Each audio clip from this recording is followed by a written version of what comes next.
Oh, we are now. I've been trying to go live for like the last couple of minutes, but these 10 people minutes. won't shut up. We won't shut up. Can't get a word in edgewise. Do we have to Well, shut now up? we're for you to live. I press can the leave and button? go get a drink. Oh, good. We're about to start. Let's go do a bunch of different things. Yeah. Yeah. See you guys. Exactly. Nice seeing everybody. Yeah. Hello, everybody in the chat room. Hi. Hi. How's it going? How's it hanging? How's it hanging? Left to the right. All right. Flaps 15. There's another one. You see, I don't know what to call you. Do I just call you Flaps? Hey, Flaps. Mr. 30 15? seconds. Or Mr. 15? Who is that? Yep. Flaps 1-5. Don't know. Surely that's Flaps 15. New Oh, listener. you don't call for Flaps 1-5. Well, You call for Flaps No, it's 15. like don't you? 15. Yeah, well, that's why I was saying Flaps 1-5. Just for Yeah. change of pace. Something. Now, about who would have guessed that moving Flaps 30 to Flaps 25 would have given you from 200 feet an extra 50 meters of glide? That was quite impressive. You'll find out about it on the next plane tale. Not this one, sadly, the one after. Okay. Another tease. You're such a There you tease. go. Okay. So Flaps 15 is apparently a new listener. Excellent. Welcome, Flaps 15. Oh, we got a few ones. I noticed we have got Where's Wart? Eamon Shanahan, who I guess comes from Argentina with a name like that. Only joking. Eamon. Yes. Sorry. That's a traditional Argentinian. Exactly right. Yeah, it's traditional. And there was someone else I spotted. What about this? Where's earlier. Wart? Where's Wart? Where's Ort? Has been here before. He's right there. Oh, He's in the chat room, actually. Yeah, he's in the chat room. I didn't recognize. He's a Coffee Fund Cadre member. There you go. Well, Peter. Timo's down. there. Airplane 800. Airplane. Who's Peter? Oh, yeah. It's That's your Peter. neighbor. Just neighbor. Well, yeah, Peter, he's just down the road in Sandy Springs, and he is the one that invited me to go to the homecoming at Embry-Riddle. All right. Excellent. James And was first in tonight. Then Mhm. Dana and Yes. Liz. Simon. Hi, Simon. Mike. Hi, Mike. Thought we had some. Do we have some feedback from Aaron on today's show? Let me see. It's a show. It's a really, really good show. Timo. Hi. Are you sure? Guess not. I don't see it. Okay. Well, maybe we did it last show. I don't remember. Oh, I was going to mention that it looked like we might have had a repeat feedback. Which one was it? Did we do family forced to sit on the floor? I don't Number remember 6? talking about it. Did we? Okay. I don't think so. Perhaps I was just listening to it on PT UK. That might have been it. That's why I don't listen to their show anymore. No, I'm just kidding. What show is that? Never heard of it. you what? PT who? PT who K? I think you guys have been. You guys have co-hosted it more than you've co-hosted this show. I think. You're probably right. Yeah. Possibly, yeah. That is not true. I don't know. They just keep asking, and they're so nice. How can you I say know. no? I mean, how do you turn them down? Really? You can't. You really can't. I know. Well, they're so nice. I don't know about us. No. Yeah. We're not. I'm just not staying. Stop it. Okay, so let's start our recorders. Oh, recorded. Sorry, I was just reading Eamon's. He comes from Galway. All right, okay. Yeah. That's in the south, isn't it, Eamon? It's in the west and south. Yeah. Yeah. Well, what I mean is it's Southern Ireland as opposed to Northern Ireland. Flaps 15's in Savannah. I'll be in Savannah next month. Flaps 15. Do you have some affiliation with that manufacturer? Yes. In Savannah. That maybe that Nick. Gulfstream? Well, could be the other one. Yeah. No, that's Charleston. What I'm thinking. What am I thinking? Yes. I'm sorry. I was thinking Charleston there for a second. Yeah. Yes. Okay. Are we? Do we have our recorders going? Almost. I have a spinning beach ball. Again. Sorry. There we go. Have you done your update yet? What update? Update. Your spinning beach ball She's update. probably still using the old non-graphical Update. interface version. Yeah, Yeah. Are you? maybe. That means yes. Like to keep it old school. Uh-huh. Yeah. Uh-huh. Has nothing to do with Uh-huh. just not thinking about it until right before we record the show. That's typical. Yeah. Okay. Dana, are you ready? I'm already recording, and I'm ready. Okay. 3, 2, 1. Mix into the 22nd month of the year already. It's crazy. It's the future. Ha ha ha ha ha. Oh, you guys are so funny. Yes. That's I've what we're never here had. I never have worked out why you put the month first. What is that all about? just to irritate people like you. Why That's wouldn't you? exactly why you Can did you it. give Well, a good reason why not? well, because it goes in ascending order of units. You don't write. But you have to ask. You don't write the tens and then put the units and then put the hundreds when you're writing a number, do you? So, why on earth would you do it with your dates? But why not?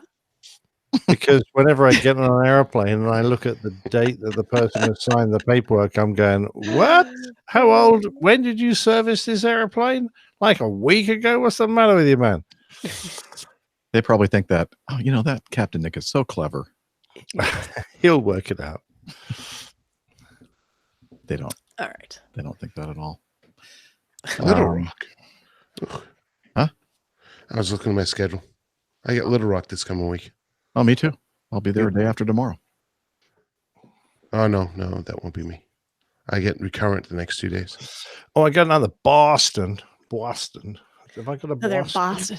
If you keep coming to Boston, eventually I'll. Do I get a prize if I keep coming Yeah. to Boston? Yeah. Is it a 2-day again or just a day line? No, it's just a day, I think. My next to Washington. Is it after the Super Bowl or before the Super Bowl? During the Super Bowl? During the Super Bowl? The 8th, 9th, 10th. Ooh, after. When's the Super Bowl? Well, that might be The parade third. time. Parade time. Third. Assuming that we win. The what do they call that? The winning parade, the victors Yes. parade. Victor's Parade in the duck boats. That's if we win. I'm not Yeah. jinxing us. By the way, it's going to happen on the 3rd, isn't it? I'm flying at a JFK on the 3rd. So, will the sports bars be going mad? I don't suppose. absolutely. Yes. Yeah? Well, not in New York so much. Well, but it's the Super Bowl. It'll It's still be a still lot of Super people. everywhere. Still be- Yeah. It doesn't matter what town Okay. you're in. Everyone watches the Super Bowl. Everybody's just sick in Boston, New England being in the Super Bowl. Yeah, That's the pretty problem. much. Everyone will be cheering for the Rams. For The the Rams. Yeah, No one. Tom Brady. It's like Normally just they like that, wouldn't, we were but- all Rams fans. because they're playing the Patriots. They'll be. Yeah, I was up in Rochester, New York, and you would have thought that neck of Patriots. the woods that No. they would be for the Patriots. No, No. they're almost everybody in that bar was cheering against the Patriots. Mm-hmm. Wow. What time's the kickoff? At 6:30. Oh, I should be in Hooligans in time then. Yep, 6:30 is actually when it starts. The kickoff will be somewhere between 6:30 and 7, probably. Okay, well that's good. I can get myself a seat in the sports bar and Do you Sit mean what? hula hands? yeah. Hooligans. Because every time you say that, I'm thinking that doesn't sound right. Hooligans. Well, that's what all us visitors call it. Hooligans. Yeah, exactly. I'm Hooligans. sure there's a good reason for that. Yeah. Mm. They got good nachos and they do a reasonable number of IPAs. Well, hopefully, with any luck, but Jeff and I were already talking about this. Well, maybe I should just talk about it on the show. Nah, it's not really related to hey. aviation. That's a great idea. Why did we do the show? Why don't we do a show? Hey, that'll surprise everyone. They won't be expecting that. Okay, you guys ready, Sure. Yep. guys and gal? All right, here we go. WAPG. It's the Airline Pilot Guy. Airline Pilot Guy, episode 359. Yeah, he's up in the sky. It's the Airline Pilot Guy. Hello, you're listening to the Airline Pilot Guy Show, the view from our side of the cockpit door. I'm Captain Jeff, your host, broadcasting live from Studio 1A in APG headquarters. Today's show was recorded on the 22nd of January, 2019. he's up in the sky. It's the airline pilot guy. Reaching by and he's flying by with the airline pilot guy.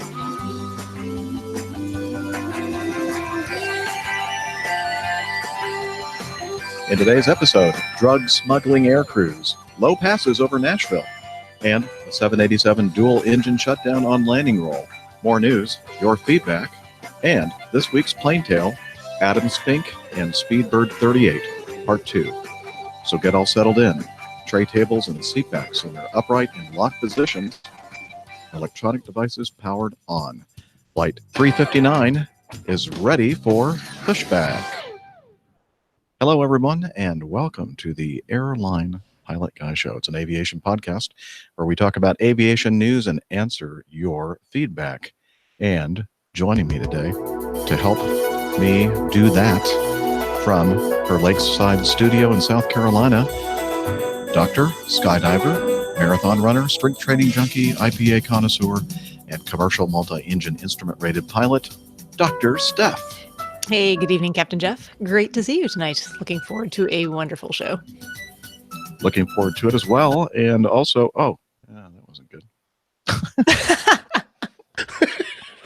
Smooth, real smooth. Yeah. Well, normally when I push that button, it fades out just beautifully. But, That's fine. Yeah. In your mind, Jeff, in Yeah. your mind. Just abrupt transitions today. Just That's all right. moving on. I'll fix it in post. That's it. More work for Jeff. And also joining us from his home recording studio in the pastoral English countryside, professional photographer, former RAF, RAAF fighter pilot, current captain for an international airline based in London, Captain Nick. Oh, hi there, Jeff. Nice to be on again. Looking forward to a great show. Some interesting subjects tonight. Yes, I agree. And also joining us from, oh, come on. I feel like Muttley. Sorry, I knew that was coming too. I was like, it's going to end. In a stately mansion. From your stately motorcycle. Motorcycle. I don't murder anybody on my cycle. We have yet to have that proved, Dana. True. And from his stately southern mansion in Smyrna, Georgia, barbecue master, motorcycle rider, boat skipper, and underwater. What's going on with my computer? I think I must be hitting the space bar on my keyboard. That should read underwater basket weaver. That's right. Oh, you'd think after doing this since 2009, I'd know what I was doing. Nope. You'd be wrong. All right. Slow learner.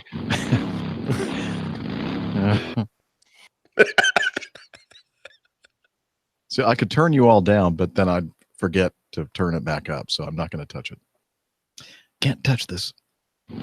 And also joining us from his stately southern mansion in Smyrna, Georgia, barbecue master, motorcycle rider, boat skipper, and underwater photographer, and captain for a major U.S. legacy carrier, Captain Dana. Well, good evening, or good morning, good afternoon, wherever you're listening from. And great to be back on another fantastic episode. And I agree with you guys. Some great topics this evening to talk about. So looking forward to another fantastic evening. Well, that's awesome.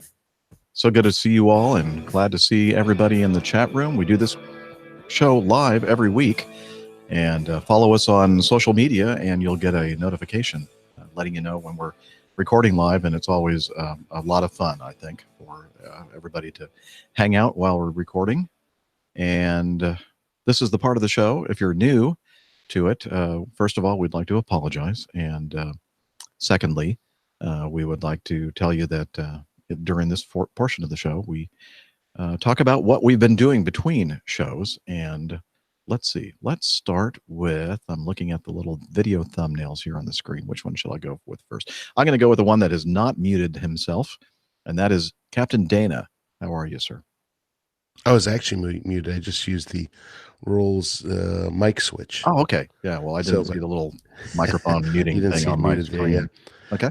I take the lazy man way of doing it. I don't have to click anything on my actual screen. I just hit this and then it's all of a sudden I'm there and I'm Oh, you know gone. what? I love that because that means that if and when I have to use your local recording, I don't hear you either, which is nice. And all the wonderful things I'm saying about you behind you. No, I'm kidding. Mhm. Anyways, yeah, great week. I finished up my 7 days in a row, and technically not able to fly the seventh day. Had the dead head, but by the time I got to my seventh day, we recorded the last episode between trips, so I finished did a 4-day trip, and it was rather uneventful, just the way we like it. Day 4 was deadhead back from Cleveland, and sat next to an old friend of mine that I'd flown with before, who also owns a boat up on the lake. And so we chatted the whole way back, even though I had one eye closed and the other one open up with a toothpick, after only having about 8 hours in Cleveland to in between flights. So really not a whole lot to report there. I do have some other news, for those folks in the sports world that follow me. I see a few people in the chat room talking about it, and that is that my beloved Patriots are going to the Super Bowl yet again. However, this time it's in my hometown here in Atlanta. So Also, you're going to probably go out there and buy a couple of tickets and enjoy the game live. I was thinking about doing that. Do it. The only problem is I have a matter of principle. The principle is I'm willing to spend the money for the tickets, which are exorbitantly expensive, about in between $4 to $5 for the nosebleeds per seat. So Julie and I each. So just imagine $10,000 to go see a game for 4 hours. And I was willing to do that, but the problem that I have in principle is, why should I pay somebody at a ticketing outlet such as, I'm not going to use their name. Well, can I use their names? Yeah, sure. StubHub and what's the other one? The big one. Ticketmaster and Ace Tickets and every other one, even the NFL themselves. Every one of them decides that, okay, on the internet, you can buy the ticket. You can't buy it locally because they called the local stadium to buy it locally. So you have to buy it through one of these outlets. By the way, that's monopolizing. And each one of them add a ticketing fee for each ticket. One would think it would be reasonable, about $100 each. Oh, no, 10 times that. $1,000 per ticket, just under $1,000 added in just a fee to have the ticket issued. So if I can't get around that, then no, I will not be going to the game live. I will be going to some of the events. Dana, it's just a tip, mate. A tip. A tip? Yeah, $1,000? it's a tip. You're tipping them. That's all. That's very a nice tip. tip. American way. Yeah. A little I more see your generous point, than, Nick. Oh, no. Oh, shut up now. Wow. I'll leave that one alone. I promise. And so more on the aviation front, I've been diligently the last couple of days at home here, studying my butt off, because the next 2 days, which I'll talk about on the next podcast, hopefully, if I'm available to when you're recording, is my recurrent training. It will be my first recurrent training as a captain, and it appears as though we'll be doing some pretty interesting stuff. One of which is we're going to be doing a emergency descent in the mountainous terrain, which we don't often on this airplane fly around. So it'll be a little different thought process involved there, as well as we're doing a ditch in the ocean. We're ditching the airplane. So those are a couple things they want us to be comfortable if we ever have to do a landing. Be comfortable with ditching in the ocean. Yeah, ditching. Yeah, this is how it is going to be done. So those are a couple of the highlights. And this go around is an LOE, which is line oriented check ride. So this day number 2 will be basically flying from either Seattle to Portland or JFK to Philadelphia. And at some point in the normal flight and operation, we will have some type of abnormal that we need to deal with. So, and it's usually something very ordinary, really. Yeah, something like a tail compartment temp high or medical emergency, or something along those lines. Well, I did something the same that you're profile. actually likely to see. Yeah. And not compound emergency. Not like the good old days when they used to throw Everything all kinds fails of, all at once. yeah, Good luck. it was not very realistic at all. But I went through that, Dana, in November, and it was a very gentlemanly kind of a visit. When you've been captain for about 400 years, like you have, it's pretty gentlemanly. When it's me who has about 220 hours in the left seat right now, yeah, not so easy. Yes, I know. I've been flying the airplane forever, but moving in, we'll get to this a little later on. But moving the 36 inches from one seat to the other is a complete different. It's a complete different odyssey. So I'll talk about that, talk about that a little bit later on in the show. Okay. I was looking for my sound clip. Where is the love? But cannot find it anywhere. I stopped too soon for you, Jeff. Huh? I thought you were looking at that little violin sound. Yeah. There it is. Smallest violin. No, I was more concerned about the fact that, all those nice comments he makes about my age. Oh, that's true. You're still here?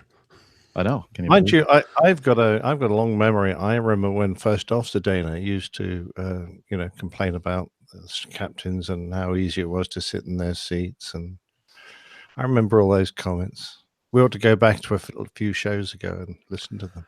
Yeah. How easy it is to sit in that seat. My seat, the FO seat, was fantastic. No, the captain's seat. Those damn captains, they don't know a thing. They don't do a thing. Yeah. Yeah. Well, no, that they didn't know a thing about outside the flight deck, and they want to tell everybody that they the rampers and the gate agents and everybody else what they're not doing right.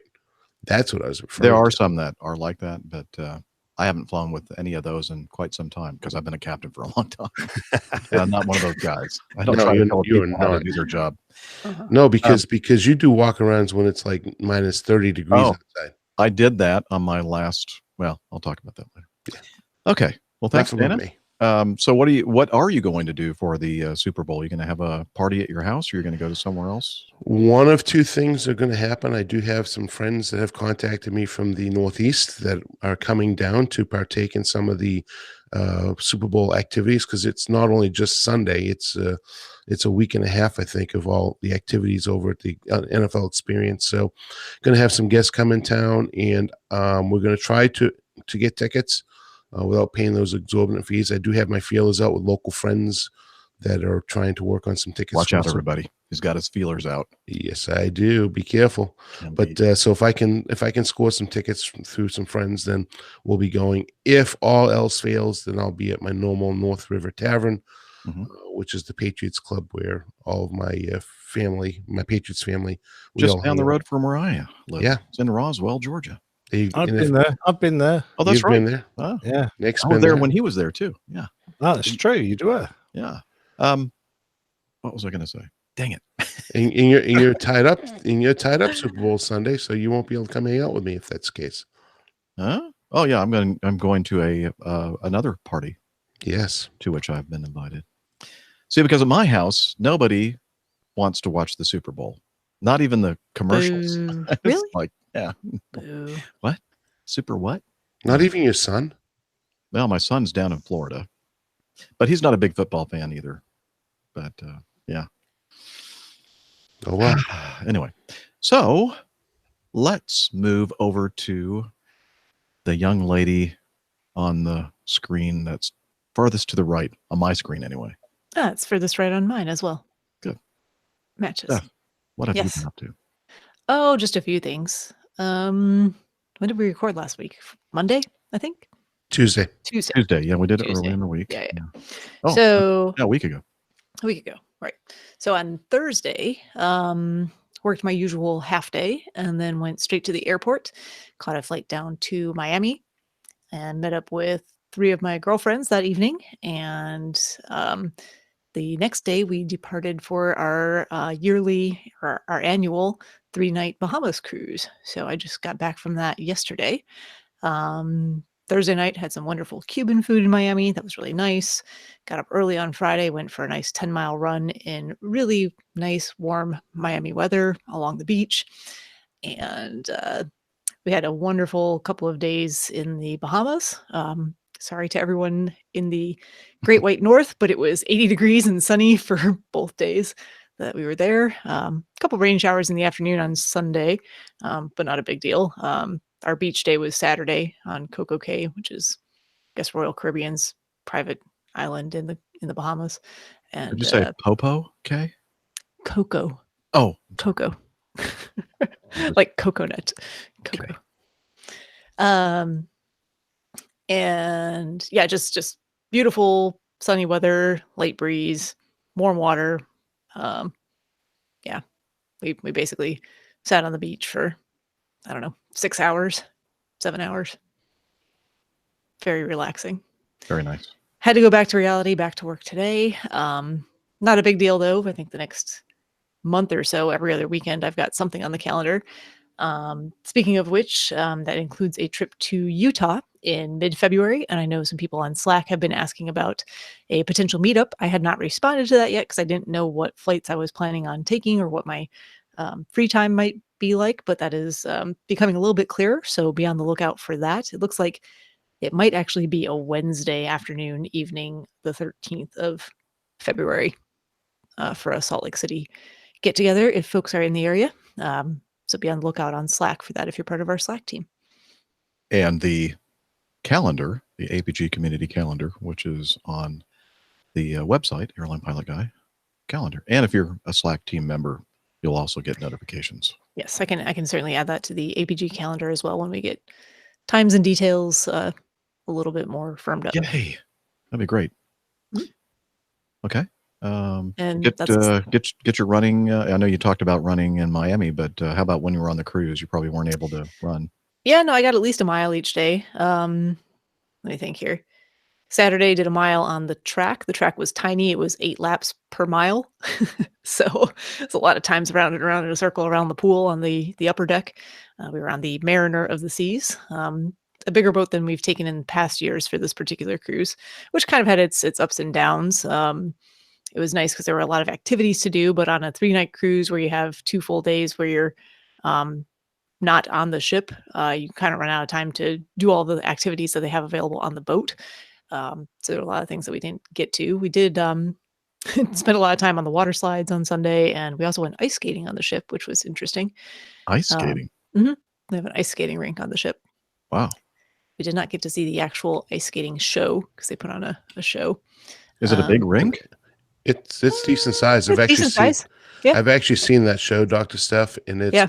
unbelievable. I saw it on the very first cruise I took, but that was over 10 years ago. We were on a ship that had an ice skating rink as well. We just went down for the free skate at like 11 p.m. on Sunday night. And then we actually, it had been kind of rainy in the afternoon and cloudy. Didn't think we were actually going to be able to see the eclipse, but it cleared up enough that we were able to get a glimpse of it from our balcony. Oh, the super blood wolf moon eclipse, whatever. It looked like a normal lunar eclipse to me, but Yeah. always exciting to see one of those. Well, that's interesting. And I did run 2 miles on the treadmill on Sunday to finish answering your question. Ah, good. Got to keep that going, right? Yeah. And yeah. Got a couple of races coming up. Excellent. What's the first race of the year, Steph? It will be a half marathon at Folly Beach, South Carolina, which is kind of Charleston area. Yeah, I like that beach. February 2nd. So we rented a place there several years ago. Really liked it. Kind of laid back. Yeah, it looked like a really nice event. Kind of smallish, but on the beach, flat. Hopefully the weather will be okay. It's basically 2 weeks from now. I even recorded a crew log, a captain's log. Oh, really? On Folly Beach. Huh. Yeah. I don't remember it. Yeah, it was a long time ago. I'm sure I probably listened to it. Maybe. Yeah. Oh, yeah, sure. Mm-hmm. Right. Mm-hmm. Okay. Captain Nick, how have you been, sir? Ticket VG, thank you very much, Jeff. Just eased my way home from JFK, where we did the last show, and been off on days off since this is my part-time period of days off. So getting ready to put my tax return in. Can't wait to do that. Sorting the car out. Got my roster. Looks good. Picked up a a Washington, JFK, a Boston, another JFK, and a 2-night Miami. So that's a reasonable combination for next month. So a bit of a busy month, but there you go. What about Atlanta? Say again, sorry? What about Atlanta? Why aren't you coming here? Sadly not. I don't know why that hasn't appeared. I bid for it, but obviously not my month to get top of the pile, perhaps. I don't know about that. I was just on this trip that I finished flying, coming into Atlanta behind an Acme Red 340 600. Yeah. Well, unfortunately, of course, I'm not actually current on the 340 at the moment. I need to perhaps all my next sim sessions will probably be on the 340, so I should get current. But we'll be coming up very close to the end of my career by then, so there's not a lot of point. But Yeah, there it's a you beautiful airplane, though. Oh, it certainly is. Yeah, yeah, absolutely. And the bad news was, of course, I think I mentioned on the last show that the my hound, one of my dogs, was unwell. Well, we've had the results of the biopsy, and it turns out that it's pretty aggressive cancer. It's one that just dogs can get, a cancer of the blood vessels. And it's actually called the silent killer because quite frequently the dog passes away without any warning, and no one knows that it was about to happen, because the dog hemorrhages and dies quite quickly. Mm. But we got at the tumor, which was great, but it had already started to bleed, which means that the cancer is probably going to reoccur, and it's going to be only a matter of probably weeks, perhaps months, if we're lucky, before she disappears out of our life, but not out of our memory, because of course she's a fabulous dog. You never forget your dogs. No. And we're just going to do our best to enjoy the last few weeks or months with her as best we can. Indeed. Oh, Well, sorry to hear certainly. that news, but like Yeah, you said, it is like you sad. said earlier, it's a part of having dogs, and Exactly. you do what you can to enjoy that time you have with them. Yeah, yeah. We've got three buried in the. We haven't lived in this house that long, it seems, but we've got 3 old girls buried out in the garden, and now this will make 4. So, yeah, we're getting quite a little graveyard out there. So sorry, Nick. Yeah.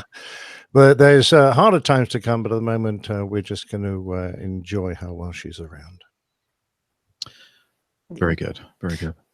Ooh, hey, can I add one thing? Kind of a Nope. You had your turn. He's a tough master. I know. Go ahead. Anyway, I'll go back to the Bahamas for a moment. We spent our day in Nassau on Sunday and did a little bit of shopping. Not a big shopper, but we stopped into kind of the straw market, just look at like the local goods. And I don't know if I've shown it here on the show before, but I have a little decorative airplane made out of PBR beer cans, which has become kind of old and faded and cobwebs and things like that because I keep it outside. But I was able to find a little airplane made of Coca-Cola cans. Oh, nice. It's got a little propeller on a Brilliant. straw. So you How put well it down does and it fly? not very well, I don't think. I think this would be. Yeah, it's got a little bit. It looks like the props have been bent a few times, and I'm not sure what's going on here. Looks like it'd be a very high wing loading. Not Yeah, the wings aren't yeah, very yeah. long. But anyway, I just thought that was Oh, cute. cool. I meant to point that out. I was excited for my small purchase in the Bahamas. Anyway, Very nice. Supporting local economy. That's what you do. that's right. That's right. Exactly. So they didn't have a Tiffany's then. I don't know if they actually do. They have some high-end jewelers there, but I did not go in those stores. Good for you, Steph. Good Yeah. for you. All right. Let's see. I was on a trip after No, I was actually on it. Was I on a trip when we recorded last week? Think so. Yes. Yeah, I was in Yes, you were. Charleston. And then the next day, we were in Huntsville, Alabama, where we had a little meetup, a little mini APG meetup. It was a last-minute kind of thing. And met up with, here, I'm going to, instead of telling you everything that I'm going to talk about in my audio feedback or audio clip here, let me just play the audio clip. I forgot I have to go over here to this computer to do that so that you can hear it. I can hear it just fine, but you won't be able to hear it. So here we go. Hey, folks, we're at what do we call this? Big O's. BIGOH''S. And it's a Korean fusion restaurant in downtown Huntsville, Alabama, on a layover here. And I was very fortunate to contact a couple of guys that are living here in the area, and they are here with us at the table at the restaurant. We just finished this wonderful Korean barbecue meal, and we're just talking aviation and all kinds of good stuff. And I just wanted to have you hear from them. We'll start with Brett Seymour. Here you go, Brett. Hey, I'm Brett Seymour, and I've been listening to the Airline Pilot Guy for, I don't know. And as both Andrew and Brett said, we're going to have to do this again in the future. And before I forget, I promised Brett that I would give a shout out to his kids, Evan and Ella Seymour. Hello, Evan and Ella. Hey guys. Shout out to you Hey, from the APG crew. welcome. Guys.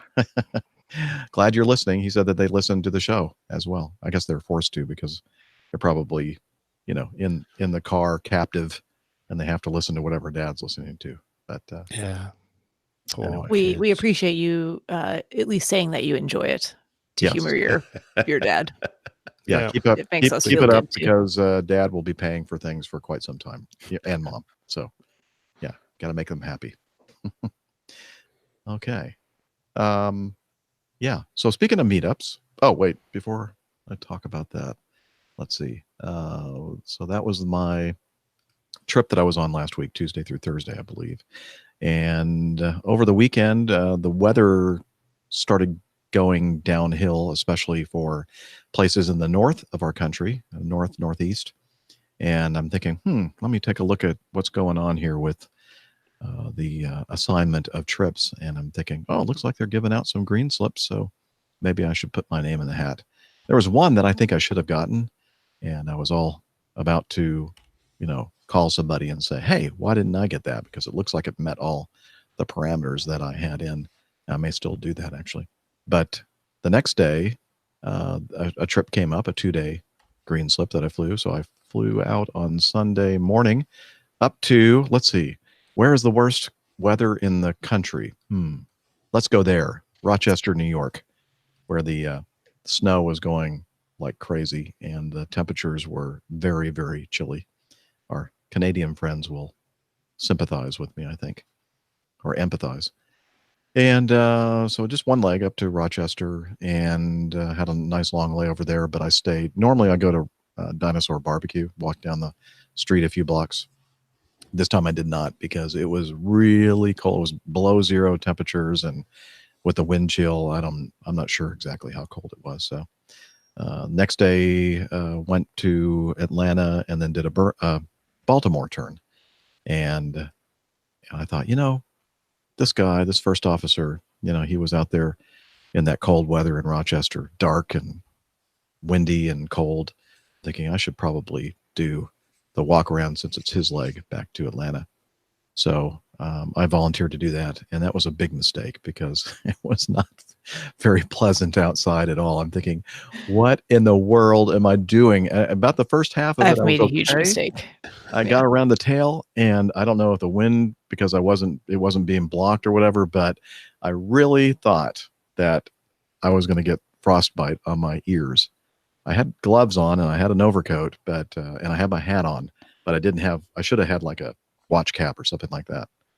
Like Michael Cochran gave me a watch cap that I didn't take with me from his Life Flight company. He gave that to me a couple of years ago. I should have had that with me. I did not.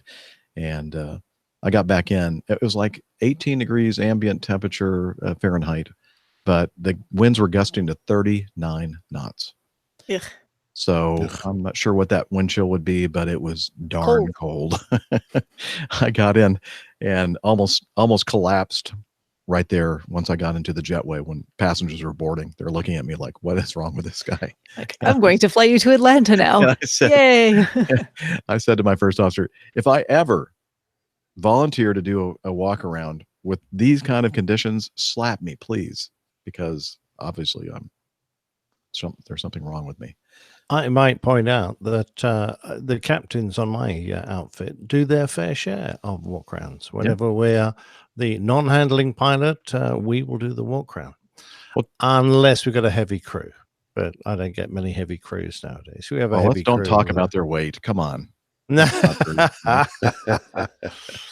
So, So a heavy crew, I'll send the third man out. But, at our company, technically, the operations manual says it is the first officer's duty to, or their role to do the external pre-flight or exterior pre-flight. But I'm not sure how what percentage of captains do it. But I think- do. But then again, I'm a new guy on the block. But every single time I have the opportunity to, I do actually do my FO's walk around.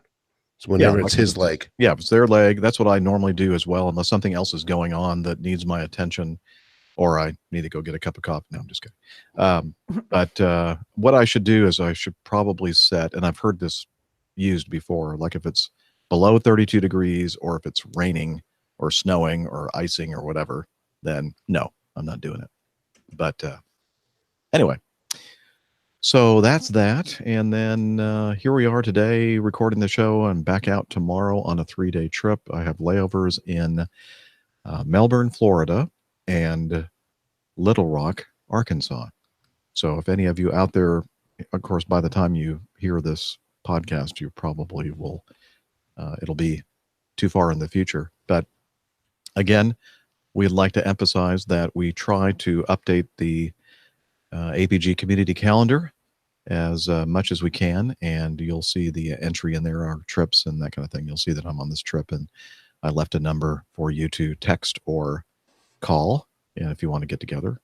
And let's see. Also, don't forget, Tiffany Walsh, our APG librarian, is doing a wonderful job with the APG library page on the website. So thank you, Tiffany, for that. And believe she's going to be in Columbus next month, and they're hopefully going to have some sort of a meetup in Columbus, Ohio. And if I get a chance, maybe I can fly up to Columbus and meet up with all of you as well. Let's see. Continuing about meetups, on the 1st of February, a couple days before the Super Bowl, Robert, Richard, Rob, Rich, Dick Fairbairn is going to be in town here in Atlanta, and we're going to have an Atlanta APG meetup. Again, that's Friday night. Robert, your timing is miserable, Robert. Miserable. That's all I have to say. Yeah. Well, I guess Dana won't be there. Hopefully we'll have some of the local APG community showing up. And again, look to Slack and the APG community calendar for updates on the venue, when and where on Friday night, February 1st. And perhaps we'll go to that. We had a meetup there once, Dana, the Loyal Q and Brew.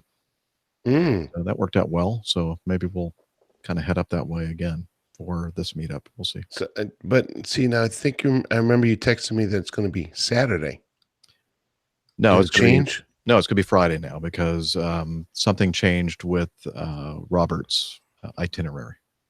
Well, that might make a difference. Yeah. Anyway, right. Well, if you were on the Slack team, Dana, you would have saw that update. Well, I've actually been very busy studying versus looking at Slack this week. Whatever. Priorities. Yeah. Where are your priorities? In the right place. Yeah, in the right place. Also, later next month at the Delta Flight Museum is an event called Hops in the Hangar, and I'll be going there. I know Steve and Ivy will be going as well, and I'm sure I have tickets. I don't know if I can make it. Oh, really? I have Awesome. tickets. So Okay. maybe. Are we going? You're going? Julie and I are going. I just have to buy the tickets. Oh, okay.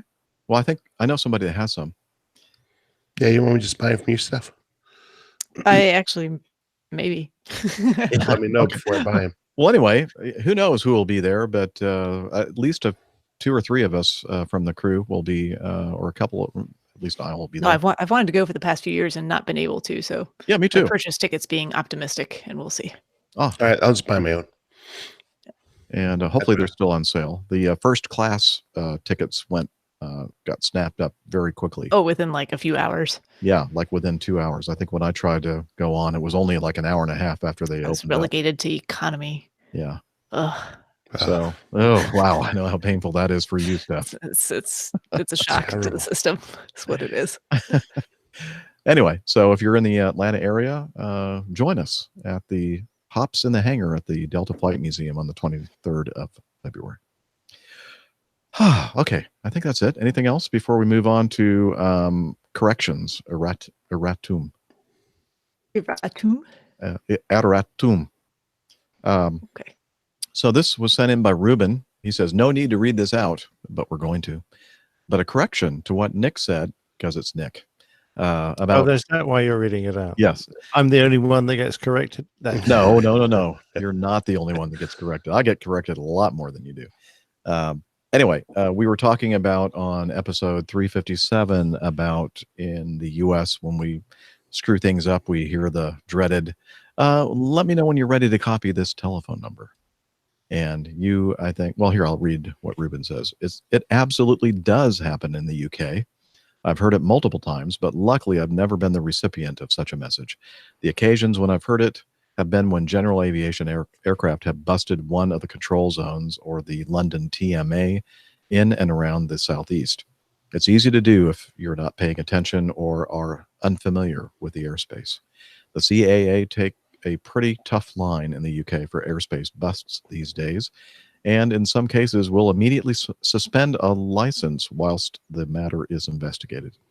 In less serious incidents, the pilots may be offered a mandatory airspace infringement awareness course. Well, that sounds like it'd be a lot of fun. And then he gives us a PDF link where you can read all about that.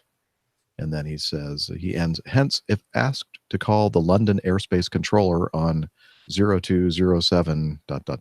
upon landing, it's not going to be good news. Ruben. Thanks, Ruben. Well, it doesn't surprise me that Ruben knows all about this, and I'm not sure I believe him when he says it was everybody else but not him. But there you go. It just goes to show how squeaky clean I have been throughout my 45 years of flying. The fact that I was so completely unaware of this procedure in the UK, because I've never heard of it. So there you go. It sounds to me like it might be the kind of frequencies that you're not normally on or listening to. You know, Yeah, that I guess it's for the naughty boys frequencies. So yeah. Interesting. Well, thanks for the education, Ruben. I stand corrected, or actually, I sit corrected right now. Excellent. All right. Moving on. I think it might now be time for the part of the show where we do the coffee fund.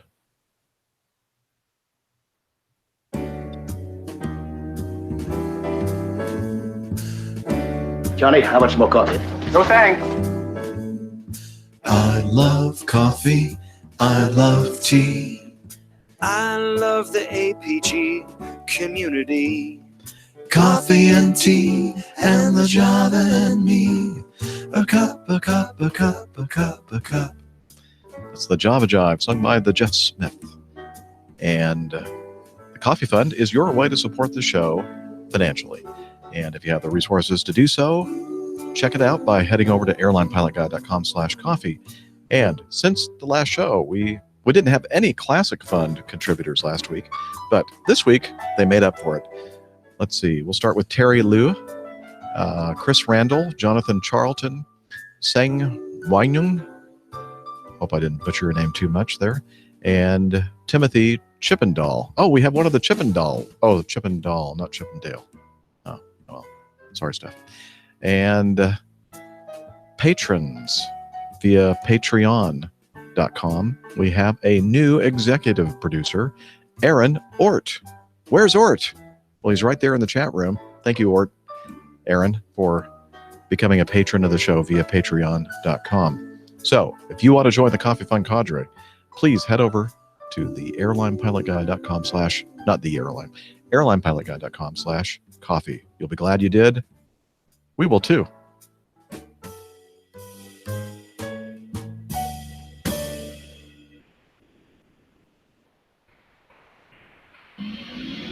Stand by for news.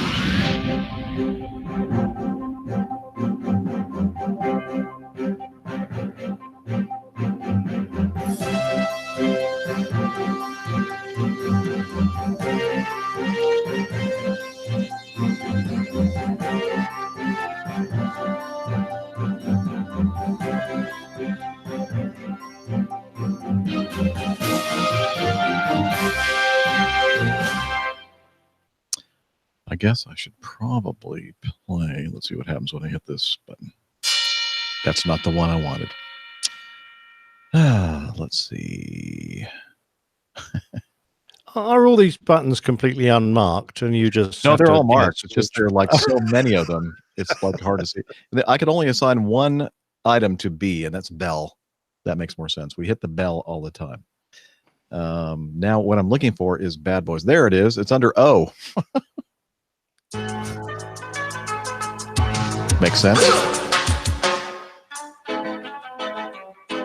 Bad boys, what you want, what you want, what you gonna do when Chevy Sunbrown come for you? Bad boys and girls. All right, let's talk about the first two items in our news folder. The first one, Malaysia's Malindo Air crew in a Australian $20 million drug smuggling syndicate, say Australian police. Cabin crew of international airline Malindo Air have been accused of being members of a smuggling syndicate bringing illegal drugs from Malaysia to Australia. It was reported on Wednesday, January 16th. This is from the Straits Times.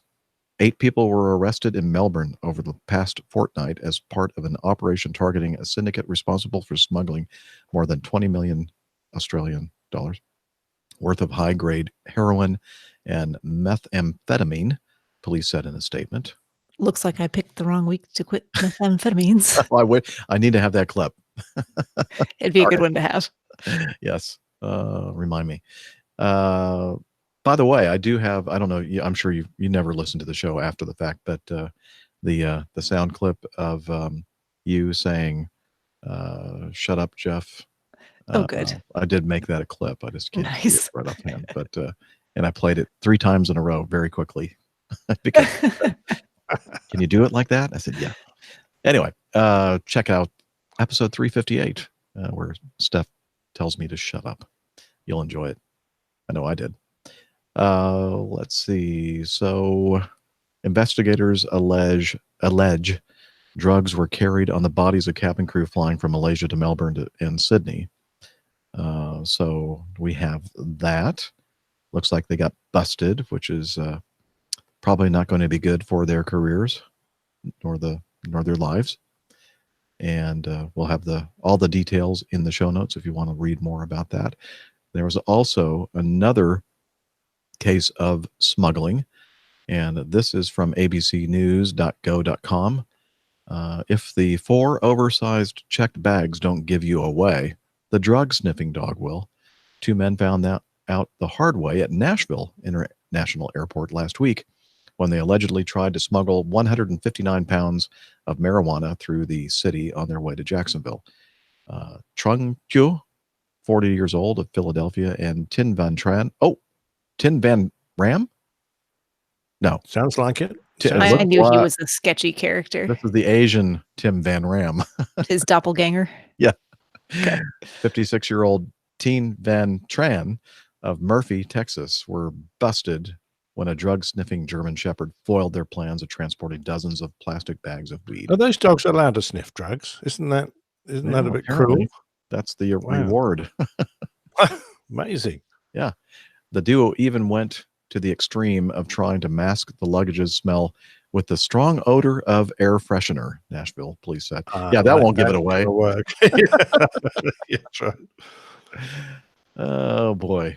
So let's see. Police found 159 pounds of marijuana in 4 suitcases at the Nashville International Airport. The 2 men were arrested on felony charges. So I don't know how many people smuggle drugs and get away with it, but apparently you don't always. So here's some advice for you. Don't do it. Yeah. I mean, not in those kind of quantities. That's stupid. And I'm interested to know whether the Australians will export these Malaysian people back to their country of origin to be charged, because, of course, there's a death penalty in Malaysia for drug activities, for Oh, selling really? drugs. Yeah, oh yes. Even small amounts possession of drugs can incur the death penalty. So Yikes. you'd have thought that would be a sufficiently high, what's the word I'm looking for? That That word. Yeah. I know it. I'm thinking of it too. Yeah, there you go. Someone help. Oh, they're Steph, muted. But come on. yeah, Deterrent. that's the word. That's very good. You Can broke up read a it? little bit. I'm sorry. What was the question? Uh-huh. Oh, Right. no, You no. can't use that as an Yeah, excuse no, it doesn't every work. show, Steph. So Do I use that anyway, as an that excuse every show? yeah, I use it all the time. I get away with it. You really did just break up. Oh, I don't think it was broken up while you were asking the question. But HR sorry, what was or the question? HR. A Yeah. very important.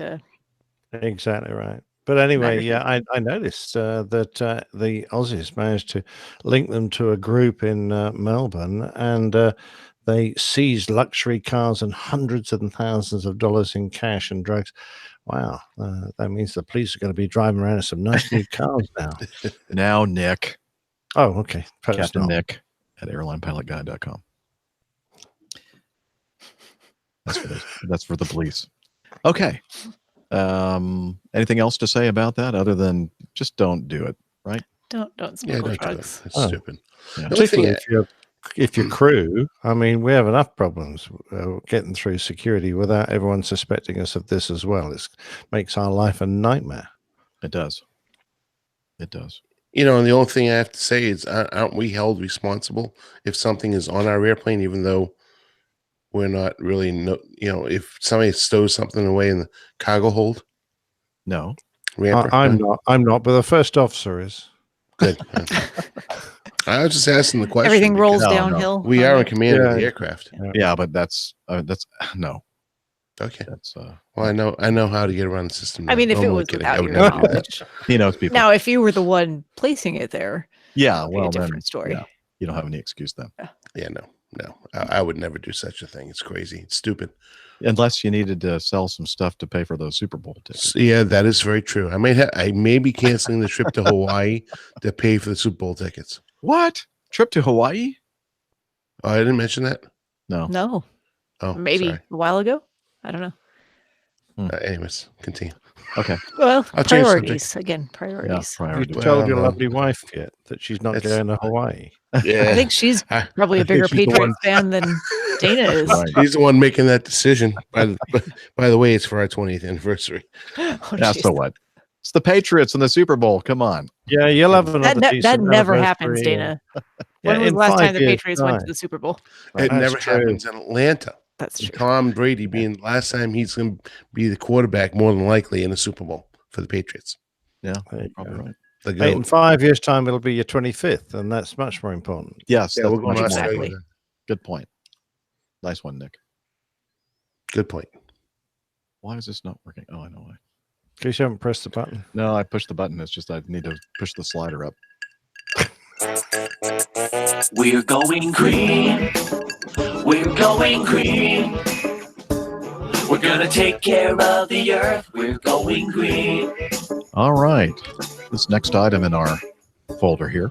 On Wednesday, an Etihad Airways Boeing 787 in Abu Dhabi embarked on a roughly 7-hour flight to Amsterdam with its tank full of a mixture of jet fuel and biofuel. The biofuel was derived from oil pressed out of salicornia plants? Salicornia? Salicornia. Like California, which require salt water to grow. The Gulf News reported that a full 50% of the jet fuel needed to take the plane to its destination was biofuel, which is an extraordinarily high ratio of biofuel to jet fuel, if this report is correct. This is from, let's see, where did I get this story? Ars Technica. Previous notable flights using biofuel have included a Qantas flight that used a 10% blend of mustard seed oil, an Acme Red flight that used 5% blend of fuel made from industrial waste gas, an Alaska Airlines flight. No, not Captain L. No. And I think let's we're all see. thinking the same thing there. Sorry, Mhm. Al. An Alaska Airlines flight that used 20% blend of fuel made from waste wood from Pacific Northwest timber harvests, and a series of United Airlines flights that used a 30% blend of biofuel from various sources. International fuel specification groups have set a limit on biofuel blending, requiring that planes' fuel be no more than 50% due to safety concerns. Generally, cost is a limiting factor for companies synthesizing and blending biofuels. So I did a little research on, well, actually, the article continues regarding this Salicornia plant. It's, let's see, SBRC, I guess the outfit that developed the biofuel that was used on the Etihad flight, combined the Salicornia crop with a fish and shrimp farm in Masdar City, right next door to the Abu Dhabi International Airport. Salicornia is a genus of succulent that grows in salt water, meaning it doesn't consume valuable potable water in the desert. The plants are also fertilized by the fish, and any unused fertilized water is diverted to a mangrove forest adjacent to the 2 hectare. How do you pronounce it? Hectare? Hectare. Hectare. Yeah. Salicornia plot. How do they train the fish to go and fertilize the plants? Fish urine. I don't know. Yeah, I know, but you've got to train them to go and pee on the plants, haven't you? I mean, that's quite clever. And They're just pretty pee- smart They fish. pee and poop in the water. Yeah, Probably just happens naturally. It's just part of pee and life. poop on seaweed instead of this plant. I don't know. But not sure. But I mean, are they anyway. trying to train them to actually have fish? Well, it it's says the word the copulation. plants They are let the fish fertilized by the copulate with fish. the plants. You guys are Oh, talking wow. over each other. Cut it out. He's on a 6-second delay ahead of us. Sort it out in post. Yeah, nope. I'm going to leave it all in there. By the way, I need to, on one of our breaks, I'm going to get my new T-shirt. You can't name this show Fish Urine as well, Jeff. No, I I got think pee in my mind. T-shirt is is that shirt a bit smelly? Yeah, I have to Yeah. wash it often. Okay, No, that's enough of I that. can't see this stuff working in the States, you know. Okay. I mean, you guys are cheapskates. You won't even pay to have Jet A1 because it costs a bit more to make it. You're never going to pay to have all this seaweed or plants crushed up and made into biofuel. Only I'm if sure we you're can right. figure out a way to do it cheaper.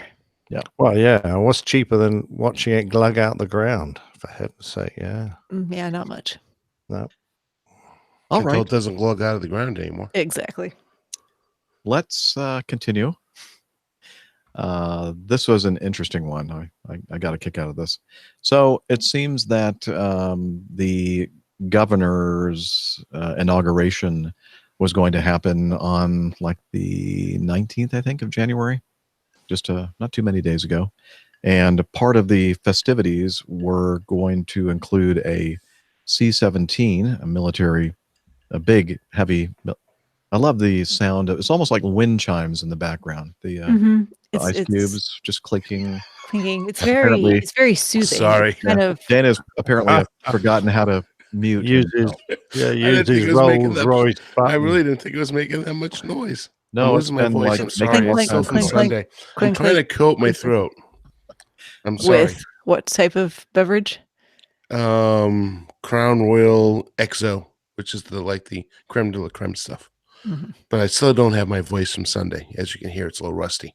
So Mhm. sorry, I'll hit mute. Mute is your friend. Okay, back to the story.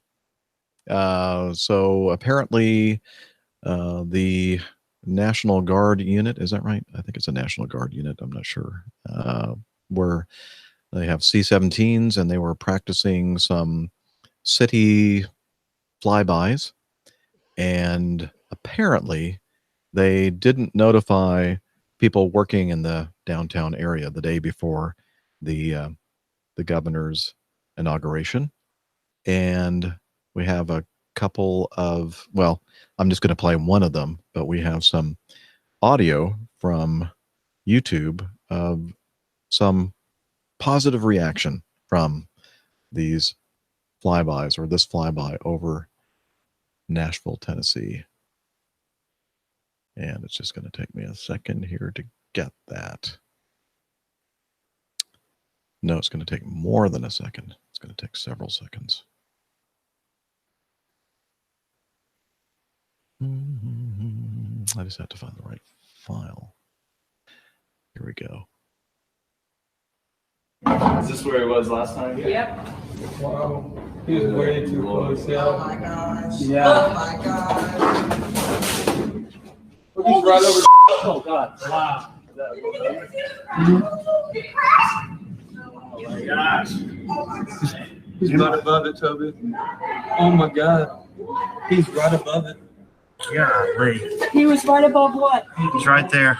There was a story of He might. that went right above that building. He might hit the AT&T building. Like that's the most famous building here.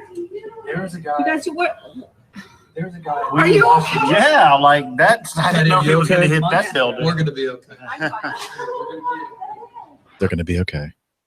So you got to watch the video. They're all looking out the window and looking at clearly a military airplane, a C-17. But I'm thinking to myself, everybody that listens to this show, or most everybody that listens to the show, if they saw the airplane, they go, oh, obviously that's a military airplane.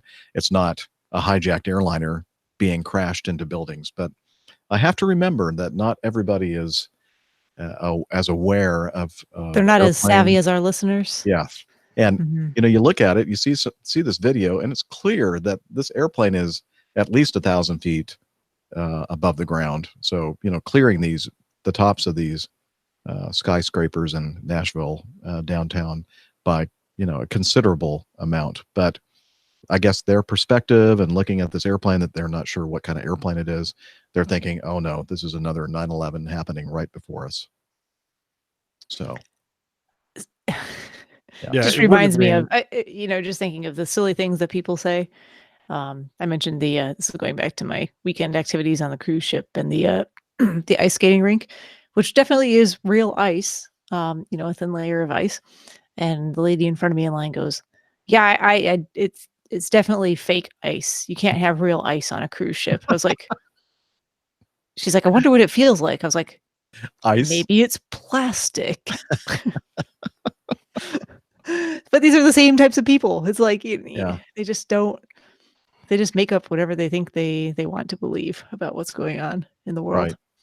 Right. Oh, I must say though, when I first saw this news article and watched some of these videos on YouTube or Twitter, actually, I'm thinking to myself, surely the Air Force or people that were organizing this whole thing warned the people in the downtown area working that there was going to be an airplane flying overhead. And I waited a few days and I did some research just before today's show. Well, it turns out, guess what? They did not. So, yeah, maybe that would have been a good idea to warn everybody. That would have been a good idea. Yeah. Just, hey, don't freak out. Yeah. Don't freak out. This is okay. They're going to come, closer than you expect to see. Yeah. Safe, perfectly safe. Yeah. Until somebody flushes the toilet over the top of the buildings. Yeah. Thank you for that. All right. And moving on to E. A fire on board WestJet flight from Calgary caused by e-cigarette batteries. A report from the Transportation Safety Board says that a fire broke out on a WestJet plane after takeoff from Calgary last June. It was caused by a set of spare e-cigarette batteries and some checked baggage. The flight bound for Vancouver had just taken off on June 14th, 2018, when the crew was alerted to a fire in the cargo area of the plane. The issue resulted in the flight being forced back to Calgary, where it touched down safely 10 minutes later. Whoa, that was quick. Yeah, they were taking this seriously. And there's some pictures here in the article of the backpack that this thing was in, or the spare batteries were in, and also some of the damage to the fireproof cargo liner. And it says that the passenger knew that there was a restriction to, keep lithium-ion batteries out of their checked baggage, but he just forgot that they were in there, apparently. And the findings of the report, well, this is from the TSB report. The findings of this report serve as an important reminder to the traveling public about the shared responsibility to follow published baggage restrictions. As portable electronics continue to gain popularity, it's essential that guests review baggage policies when prompted at the time of check-in and are aware of what they pack for the safety of our guests, crew, and aircraft. As safety is always the top priority, we commend our crew for their actions and safe landing of WestJet Flight 113 from Calgary to Vancouver after they were alerted by a fire indication light in the cargo hold on June 14th, 2018. Not only was there a light, but there was probably also a very annoying horn sounding that probably got their attention. Hopefully. Yeah. Please, battery inventors out there, find something better than lithium ion. This is just a nightmare for us. Mm-hmm. I think they are working on it. It's just they haven't found anything that have the same energy density that You know what's better? What? Don't use e-cigarettes. There Smoking's bad for you. That's very true. Sadly, next time it'll be a spare laptop Spare battery. laptop battery or Laptops someone's smart not good for you luggage. either. Stay away from them. Yeah. Smart luggage, stupid luggage, you mean? Yeah. Duh. I do have the batteries removed from my quote unquote smart luggage. Oh, you have some smart luggage, huh? Mm-hmm. Do you have the one that you ride on, like a little? No, but that would be great. Could really use that I could in just some see you do that. airports. Whee, wee.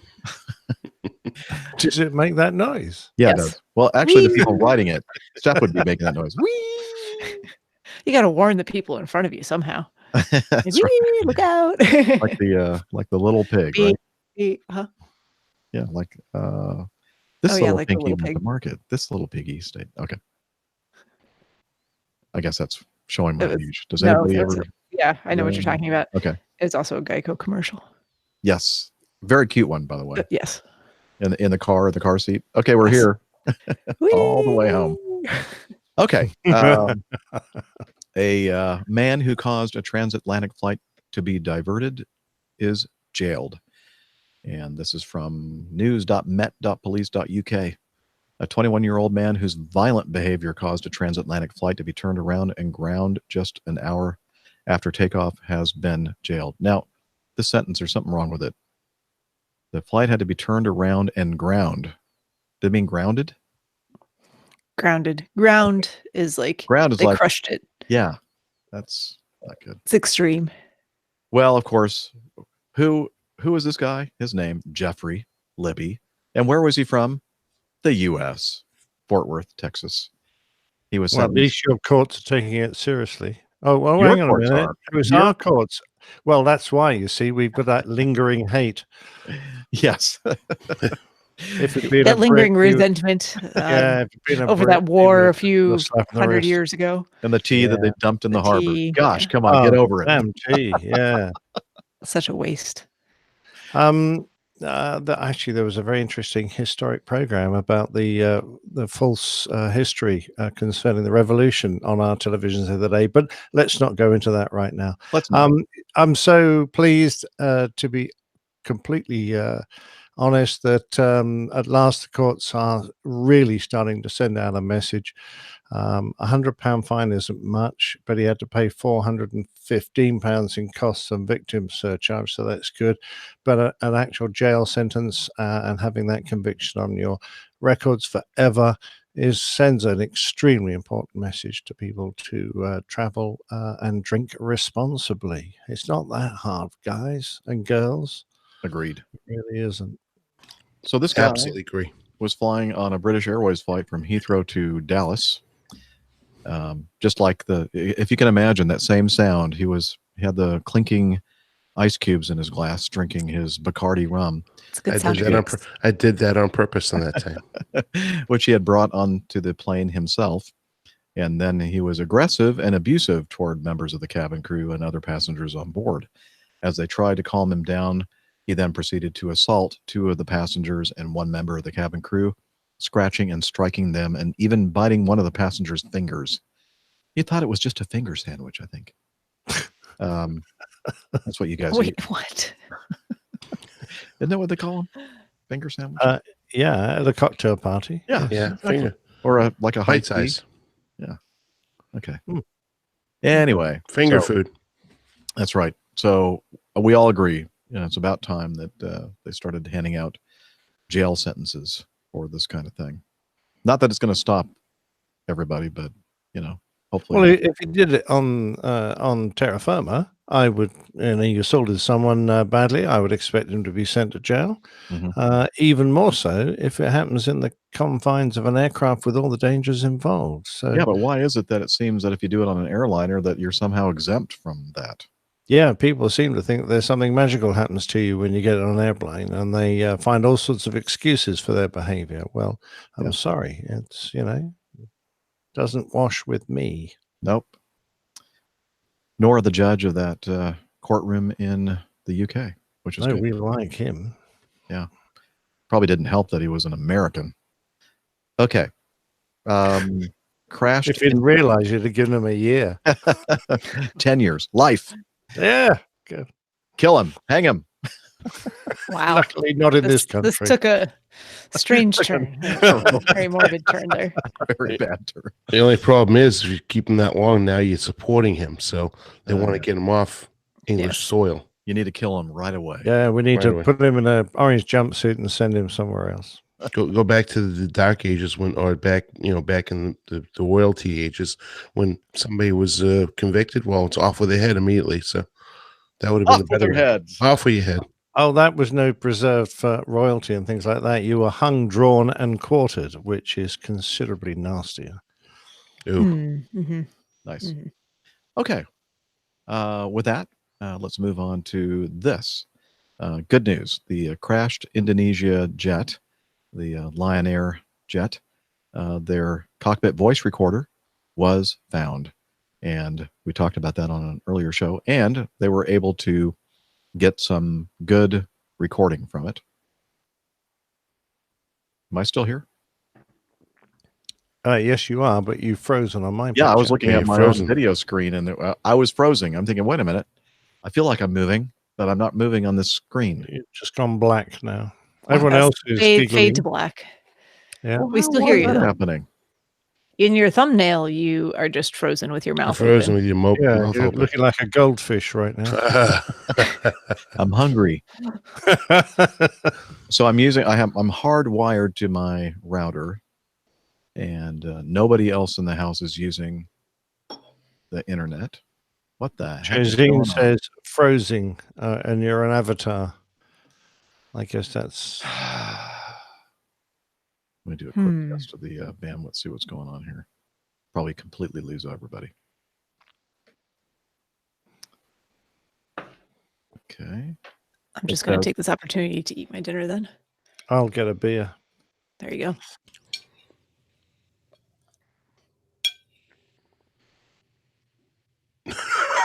This is fascinating. That's like, we're all watching you eat. That's fine. That's fine. It's good. I've got salmon and rice and broccoli. Ooh, there you go. Mm-hmm. Nice and healthy. Mhm. Oh, but that is farm raised salmon. Yeah, that's fine. I can tell by the color, The pink. the pink, how pale of a pink it is, because it's actually white fish that they put pink dye into their food. Not that you want to know that. If it's farm raised, I'm not too worried about it. It's better than McDonald's. it is very much. It's so much better than McDonald's, but that's how your cheeks stay nice and rosy Because of the pink dye because of the pink dye. infiltrating in my skin. Yep. Not It's just either that, it's just too damn cold. too cold. Freezing. Or it might be the booze. Might be the booze. That's probably the most likely source. Yep. Also, I am actually getting warm because I put on a lot of layers because it's cold outside. yeah, but it's not cold inside. No, I know, but I was cold. You do have heat. Yeah, more or less. You don't turn it works. on. No, we do. It's fine. Just still catching fish food, I see. Yeah, you see. Mhm, Yeah. mhm. Gobble, gobble, gobble. Oh, he's gone. Goodbye, Jeff. Bye, Jeff. Good knowing you. Bye, Jeff. Bye. Have a Thanks for good night. coming. He might be back. So long, and thanks for all Hey, the Thanks for all the James. fish. How do they know it was 20 feet? Were they set out there with a measuring tape? Oh, he says his internet's gone. Oh, Uh-oh. This could be the end of the show as we know it. This could be the end of the show. Well, as you're we next know in it. command, Steph. You better carry on. oh dear. Well, I can't record anything, unfortunately. So You are Yeah, recording. you're Well, recording? You're recording right now. And I'm we're all recording mine. You're recording. Oh, that's true. Ours, yeah. Each one of us is recording our own, so we can all. That's true. Should we just carry on? So I'll have to I tell don't me where know. we left off. I think he'll probably get his phone to work in a minute. Yes, won't he? yes, I would think so. So we should probably give him just a moment to. Do you reckon before we hijack the show? Yeah. All the things we could talk all about the too. news in the wrong order. That would that would. Oh yeah. Let's jump straight to H. ANA 787-8. He's rebooting. Oh, okay. Actually, He's we get rebooting his with internet. Auntie Liz, and you know what that means. So Airplane 800. Who is that? Peter. Peter He's, Piper. he's new to the chat room. Peter, where do I go after the MD88? I'll be talking about that in the feedback. So I don't really want to. Well, I So guess. stay tuned. So really just stay tuned. But that is a very complex answer that I'm question that I don't have the exact answer to because. Peter from Atlanta. Oh, okay. I think he lives right down the road from Jeff. I think that's. Oh, that's right. He was Peter. his neighbor. Yes. Yeah, his neighbor. So, but yeah, it's a complex answer, and there's a lot of moving parts in it. If that makes any sense. But I'm going to talk about it's the all about latest announcement. airplanes, so there's bound to be a few moving parts. Oh yeah. Well, Jeff's chair has reappeared. Ah, Working. Sans Jeff. Oh, and he there you go. moved into here it. he comes. He sat down into the chair. We have hope.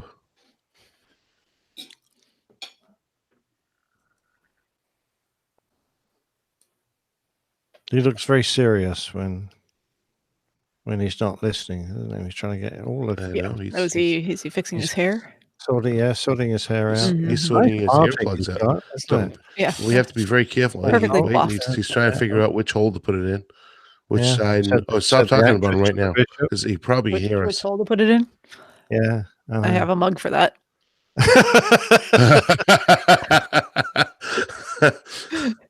He found his finger. I think he has it in. I was just showing you that I had a little cut on my finger right here. Yes, yes, I see that. Yeah, yes, we Yeah. can. Looks nasty. Do you know what? You know what this is? You know what that is right there? Not It's sure a I watched bouquet that. full of those that you just showed me back at you. Yeah. It's a bouquet, right? Yes, James. I've got feedback. I've got something to answer this evening if my voice holds up.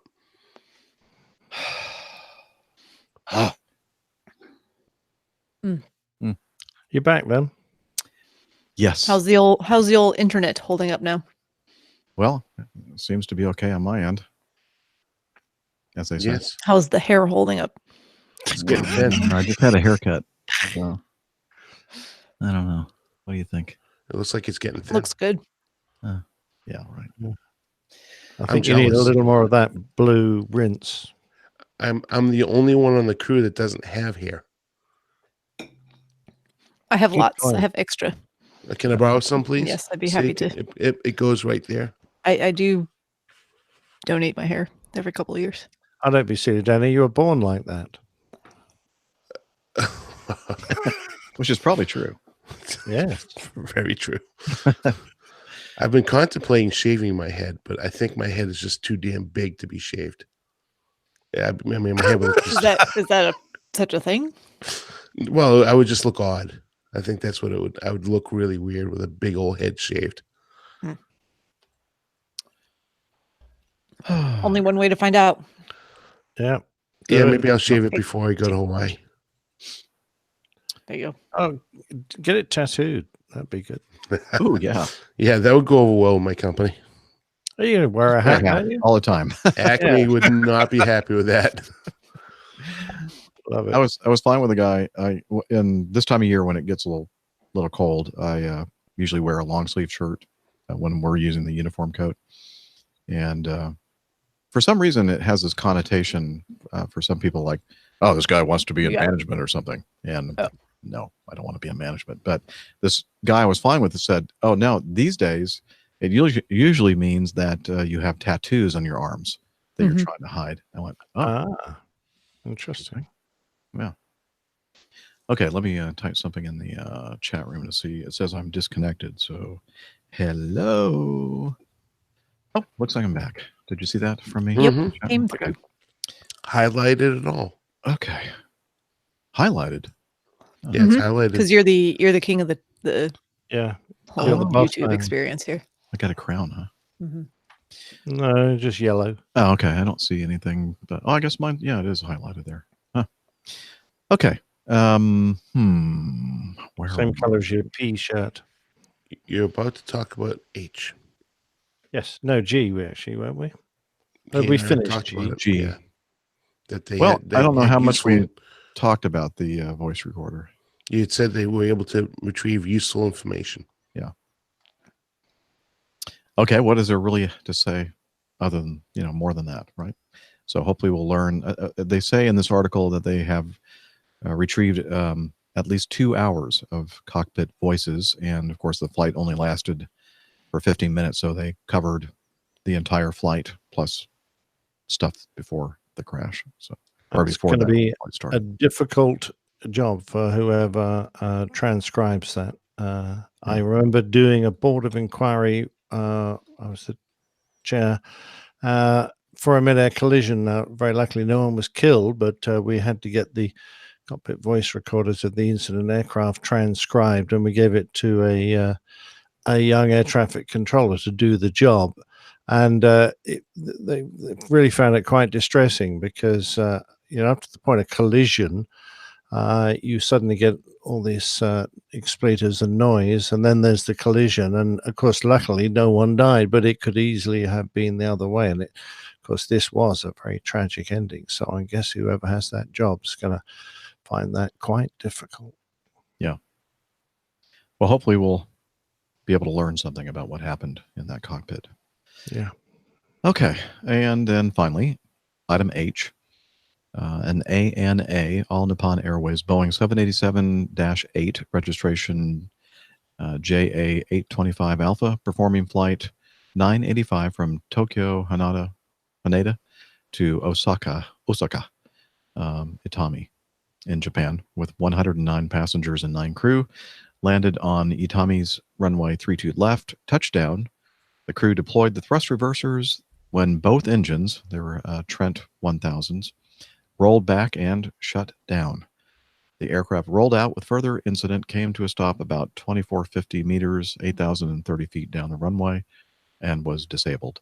The aircraft was towed off the runway about 40 minutes after landing. The airline is investigating the cause of both engines shutting down unexpectedly. First examinations by maintenance dispatched from Tokyo do not suggest any anomalies with the engines. So that's a mystery. This is something that just happened 5 days ago. I'm sorry. That's the first time I've seen it. I think I saw some kind of a tweet that somebody put out there. Had you heard about this? And if so, what do you think? No, I hadn't. But we all fly twin-engine airplanes, and when both power plants quit, doesn't matter whether it's on the runway after landing, in which case it's relatively safe. It terrifies me, quite honestly. Absolutely terrifying. But if you don't know the reason why, you're Yep. thinking, well, why did it happen then? Why didn't could it be something that would happen at a more critical point in flight? Yeah, it's exactly Like what a goes short through my mind. final going into Heathrow? Yeah, short final, Exactly. Heathrow. Yeah, very topical. Yes, very. That's why I threw it in there. But anyway, I was scratching my head on this one, thinking, what? It sounds to me like it must be, maybe, possibly, be some kind of a computer code issue. Some things happened that affected both engines simultaneously. That maybe they got some kind of command. Oh, we're on the ground, and to prevent the engine from being damaged, let's go ahead and shut it down. I don't know. Yeah, simultaneously both engines. But you're right, of course. So that's just about the point at which the aircraft's logic would transition from flight to ground modes. And if there was a fault, then perhaps it said, right, I'm on the ground now. I'm going to shut these damned engines down because, it's got a fault log. Mhm. Or it might be just a software glitch. But geez, A glitch. Yeah, exactly. Not hate the those kind of glitches. glitch you want. No, not at all. So we'll be keeping our eyes and ears open on this one to see what happened. Hopefully we'll learn something regarding this. But in the meantime, while we're waiting for all of that to happen, we're going to go ahead and get on with one of the best parts of the show, which is, of course, your great feedback. Just amuse yourselves while I find this. Okay, here we go.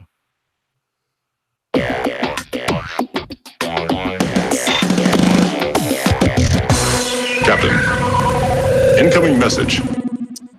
Okay. Do we need to take a break before we continue, or have we already had so many that we Well, don't we need? we had a little break. I've started on dinner while Yeah. you were away. Oh, good. Yeah. Good. All right. First item in the folder we have from Private Pilot Rich. Fast North Magnetic Pole Shift Prompts Navigation Update. Captain Jeff and crew, you were just talking about this on episode 356. Nick may be right. Well, it can't be right. The poles may shift before Jeff retires. No. With this large change each year, any impact on flight planning or possible emergency procedures? I enjoy the show. Thanks for all the great information. Regards, Private Pilot Rich. And then he includes a link to a story from news.com.au. And the headline is Earth's magnetic pole is on the move fast, and we don't know why. And it talks about the Earth's magnetic field, which is what allows us to exist because the magnetic radiation kind of protects our environment.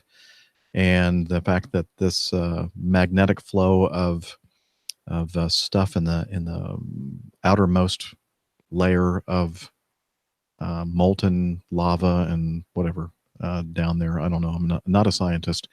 Anyway, is flowing around. That's becoming painfully obvious, Yeah. Jeff. Maybe I should read Let's the just article. move on to the article. See that 50% Take two. dwindling down. Yeah. The Earth's magnetic field is what allows us to exist. It deflects harmful radiation. It keeps our water and atmosphere in place. But now, what? It's acting up, and nobody knows why. But according to the science journal Nature, something strange is going on deep below. It's causing the magnetic North Pole to skitter away from Canada towards Siberia. Canada probably said something that it didn't like. Very rude, yes. Yeah, something rude. No, that can't be They're right. desperately trying to apologize. Yeah, we're sorry. Sorry. They sorry. are. Sorry. The magnetic pole is moving so quickly that it has forced the world's geomagnetism experts into a rare move, according to the journal Nature.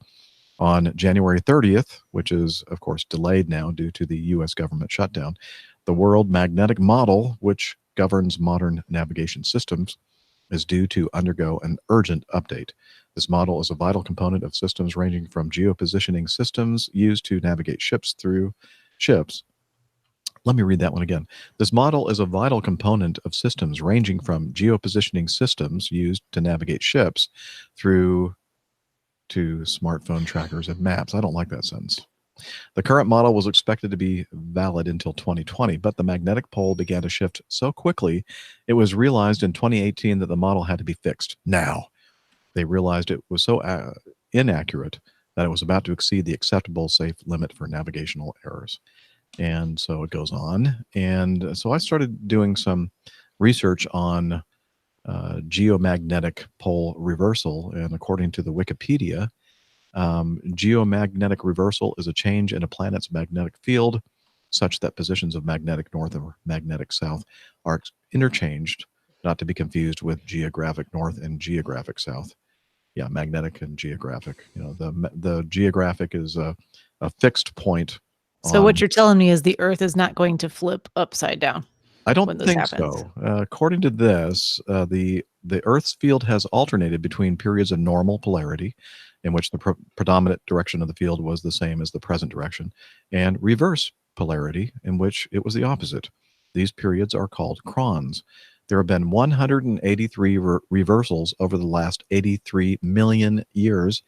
The latest, the Brunhes-Matayama reversal occurred, say that 3 times quickly, 780,000 years ago, and may have happened very quickly within a human lifetime. In August 2018, researchers reported a reversal lasting only 200 years.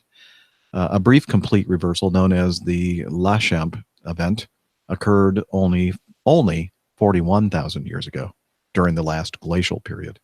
That reversal lasted only about 440 years, with the actual change of polarity lasting around 250 years. So basically, the point is here, when you're speaking of geographic terms, maybe it's going to happen very quickly, maybe, but not before I'm going to retire. I think it's going to be probably thousands of years before some kind of an event like this may happen. It says in the article that they've been monitoring the magnetic fields, and it's been acting up now for some 1,000 years. So, yeah, it's not happening as quickly as that article that we talked about in episode 356 was kind of giving you the impression. I reckon though that if they don't update them, we'll all have to be flying on strange looking headings, and all the runways are going to have to be repainted if this pole continues to shift out across to Russia, because at the moment it's based on, in Greenland's been that way for many years, and if you look on an old map, you'll see the isogonals, the lines joining points of equal magnetic variation, written beside the amounts of variation are usually the year and the amount of drift. So you can look at the current year and work out how much variation there exists now, because maps are still working when they're 10, 50 years old. But if it's going to move that fast, something needs to be done. Otherwise, we'll be scooting around the wrong headings. A good job we tend to use now inertial navigation, which is, of course, based on true north. Yes. So we always have that as a fallback. So that's what I was thinking about all this. Decades ago, when magnetic, using the magnetic north and compasses and that kind of thing was the primary means of navigation. Now, as you just mentioned, Nick, most of us, including ships, are using these inertial platforms or the satellites out there. But it did mention in several of these articles how this shift may affect the satellites in near orbit. And I'm trying to think, well, why would they be using magnetic north information or magnetic south information? But it may have more to do with the fact that because these fields are shifting, allowing the sun to penetrate into our atmosphere a little bit more, that actually may be what is affecting the satellites more than just the fact that the magnetic poles are moving. I don't know. Oh, I was going to say more like the data that they give, the satellites give, is corrected to magnetic by our software. And that's where the area will creep in. If we haven't got an up-to-date reference for the change, then we will have a heading incurred, because the only time I ever fly around in true heading is going across the Atlantic. I don't suppose you do it ever. You're always flying in magnetic. And if that database is out of date, then you'll have a few degrees of error for every heading you take up. So why not just shift everybody to the true north system? Well, then you'll have to recalibrate all the VORs. You'll have to repaint all the runways. More work. Change all the headings on all the approach plates, and none of the air traffic controllers will be able to cope. Yeah. We can do that. We feel Because that. they're all magnetic. They're all magnetic controllers. Now, magnetic personalities as well. The lines of variation that Nick was talking about, the isogonic lines, depending on where you are on the longitudinal graph or grid, it may be as little as just a couple of degrees difference, as it is here in this area of the country that Dana and Steph and I live. Or it could be a considerable amount of variation between true north and magnetic north. I suspect that that's probably the way it is over where you are, Captain Nick, right? Yeah, I'm trying to think what it is. It's Like 5, around- 7 degrees, something like that. Yeah, Oh, really? That's all? Not any five, different than 5 or ours. 6. Oh. Yeah, I thought it would be about, well, because ours is about 5 or 6, I think. yeah, 5, 6, 7, right around there. 7. Okay. But there are some places that the difference or this displacement between the two can be quite a large number. And Oh yeah, up in Big problem. Canada. Yeah. In fact, there are some places in Canada where the change is so great they don't even bother trying to use magnetic, and the VORs are all based on true. The runways headings and everything are set up for true. Yeah. So because the magnetic compasses are unreliable or even useless.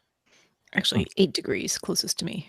Oh, okay. Well, I thought it was less than that actually. So I Well, stand you've corrected. got to fly. To pass your instrument rating test, you've got to be able to track a needle within 5 degrees. So if you got an 8-degree error, you Mm. just failed. Yeah, well, True. if we ever had to do that on the Mad Dog, the airplane that we fly, Jeff and I, that would be a true emergency because we have a hocus pocus system on our magnetic compass. We have to use a couple mirrors in the light to be able to see our magnetic compass, which is behind the first officer's head. So if we ever really had to use true magnetic, Nah. yeah, it would I be would say request no gyro vectors. exactly correct. Yeah, isn't that funny? I heard it was in the front toilet, but there you go. No, it's forward of the front toilet. Oh, okay. Just slightly.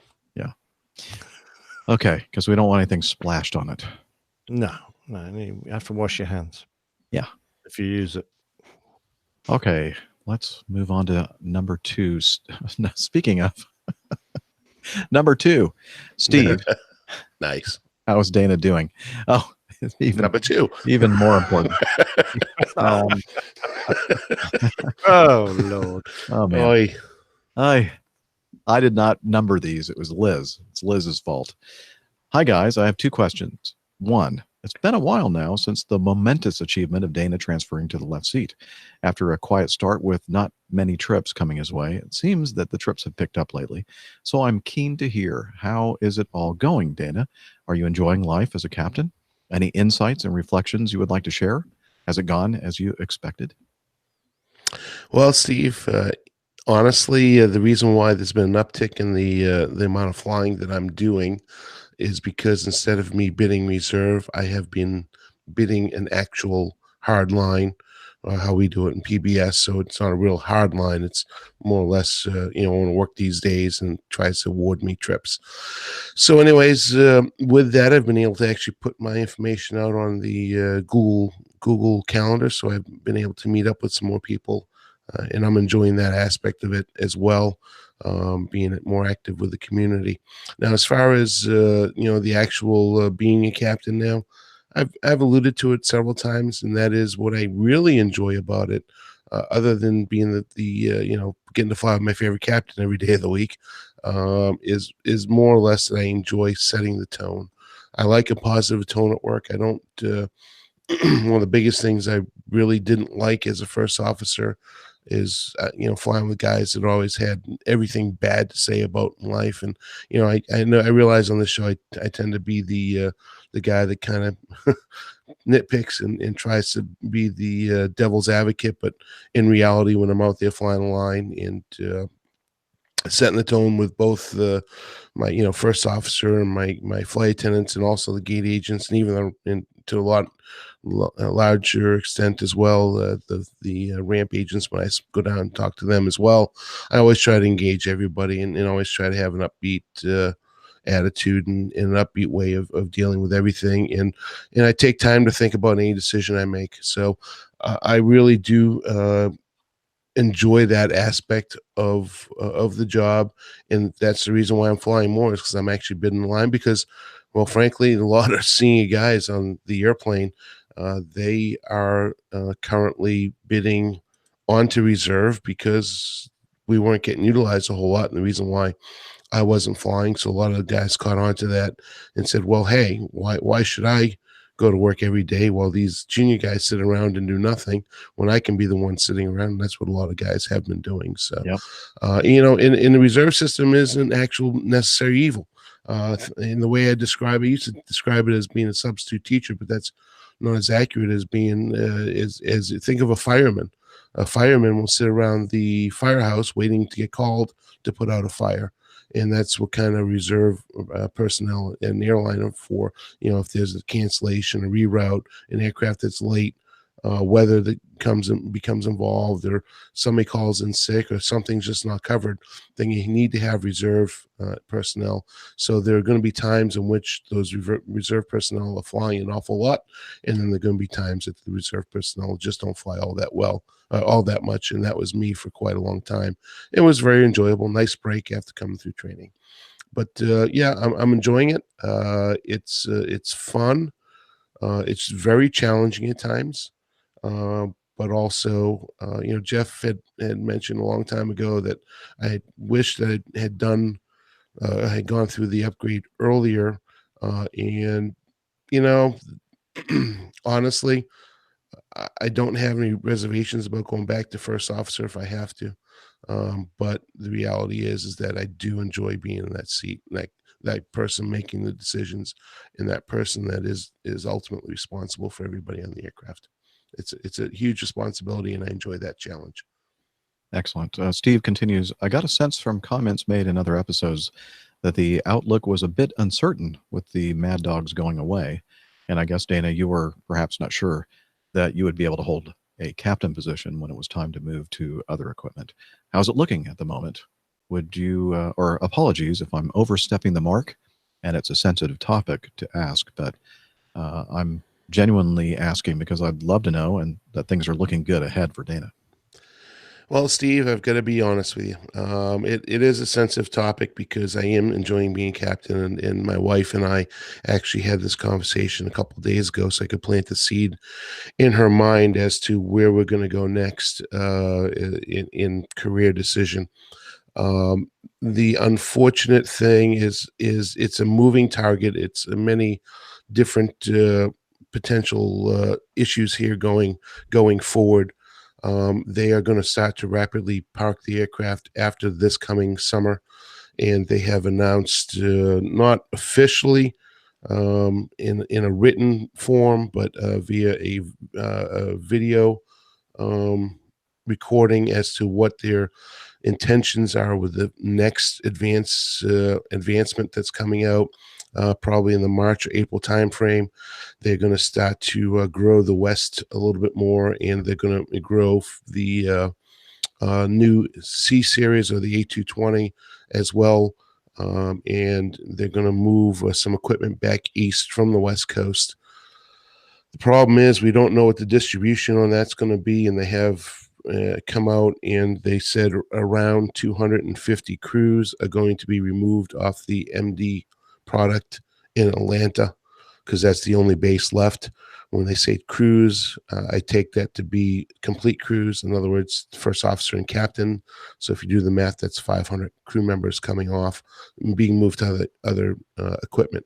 The big problem is, and I don't know how this is going to work out for me because it depends on how the bid comes out. It is going to be a long-term bid, how I got my original award for a complete year. So that's how long it's going to take me to train everybody.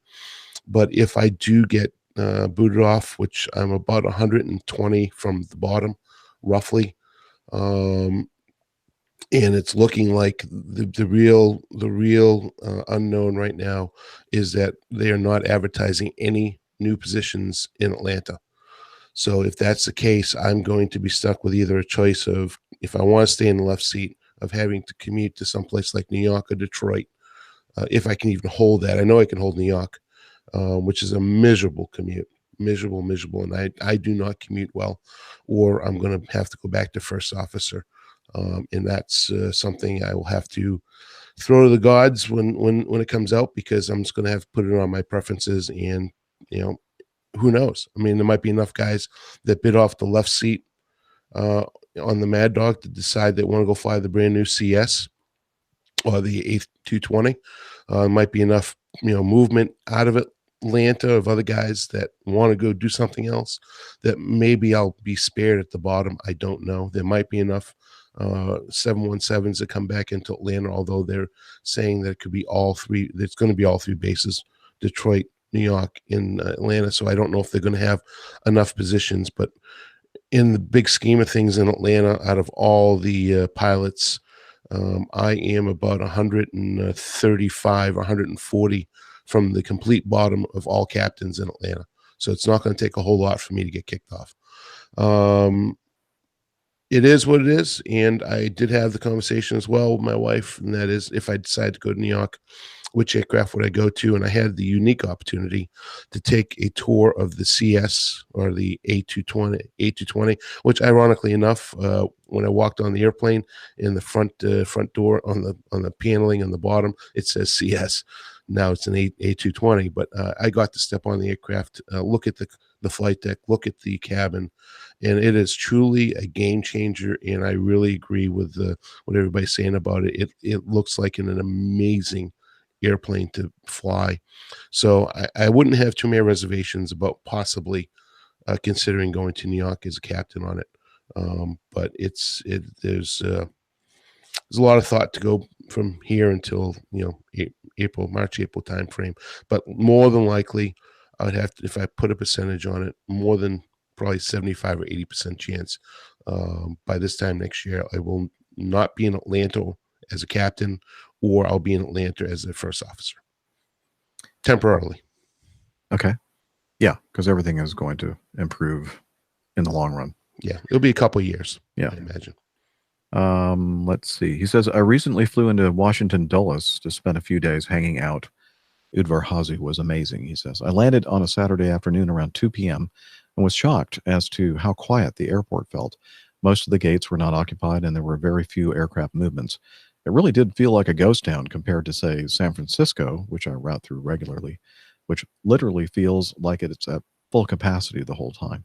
This surprised me, considering it's an international airport and a hub for United. Intrigued to know if this was a time of day thing or what. And I think that it was probably before the international push for arrivals and departures. And also on Saturday, usually the flight schedules have thinned a bit. So probably a combination of that and the fact that there's not a whole heck of a lot of domestic traffic going on. United's more of an international kind of a operation than domestic. I think that's what I would say.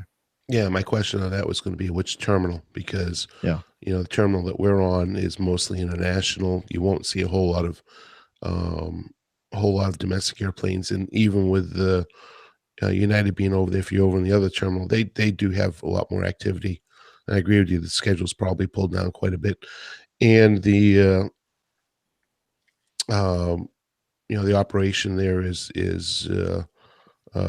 not nearly as busy as it would be in someplace like DC, in comparison to, if you compare it to someplace like New York being an international airport. Dulles is really almost a ghost town most of the time anyways. Yeah. And he ends with wishing the entire APG crew a happy 2019. Thank you very much. And he said, by the way, on the APG iPhone app, Dana is still on the crew page as first officer, Dana. Not anymore. We changed it. Well, true, but I just wanted to let everybody know that there is a new version of the app for both iOS and Android that have been submitted, but we're awaiting some things going on behind the scenes for that to happen. So when the new versions are released, we'll certainly let you know. Okay. Brilliant. Well, thank you, Steve. Yeah, thank you for the question.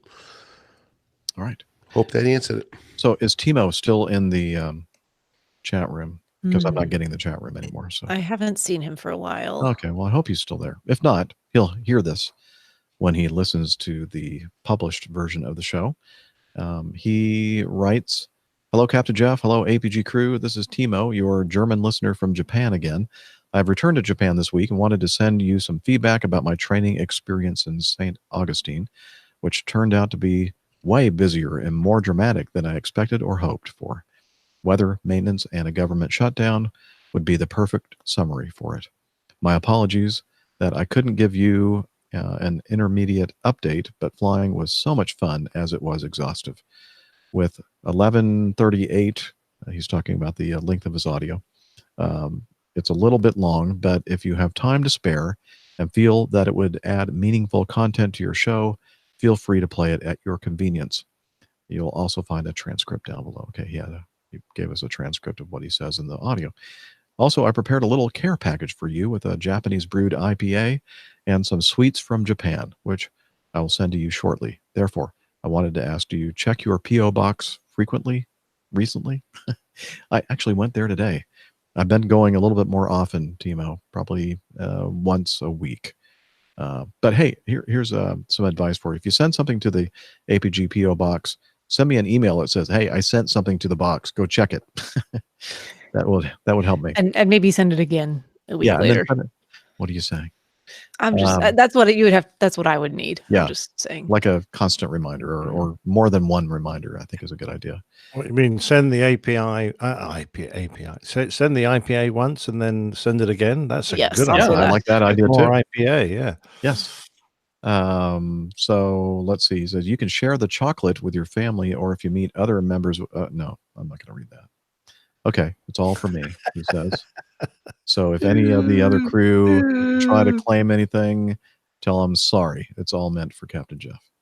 Well, no, he didn't say that actually. Good. Okay, I got all kinds of stuff I got to distribute when I finally see everybody in person. Okay, so let's play Timo's audio feedback, shall we? January 15th, 2019. The 10th anniversary of the Miracle on the Hudson, the successful ditching of U.S. Airways Flight 1549 by Captain Chesley Sallenberger and First Officer Jeff Skiles. Also, the recording of APG episode 358. And the last day of my journey to the United States to obtain my private pilot certificate, which also should end up to be the day of my check ride. Did I plan my check ride to be on the very last day? Certainly not. Did I want it to be? Definitely neither. And how did I end up? Well, let's first go back a few weeks to see how I got here.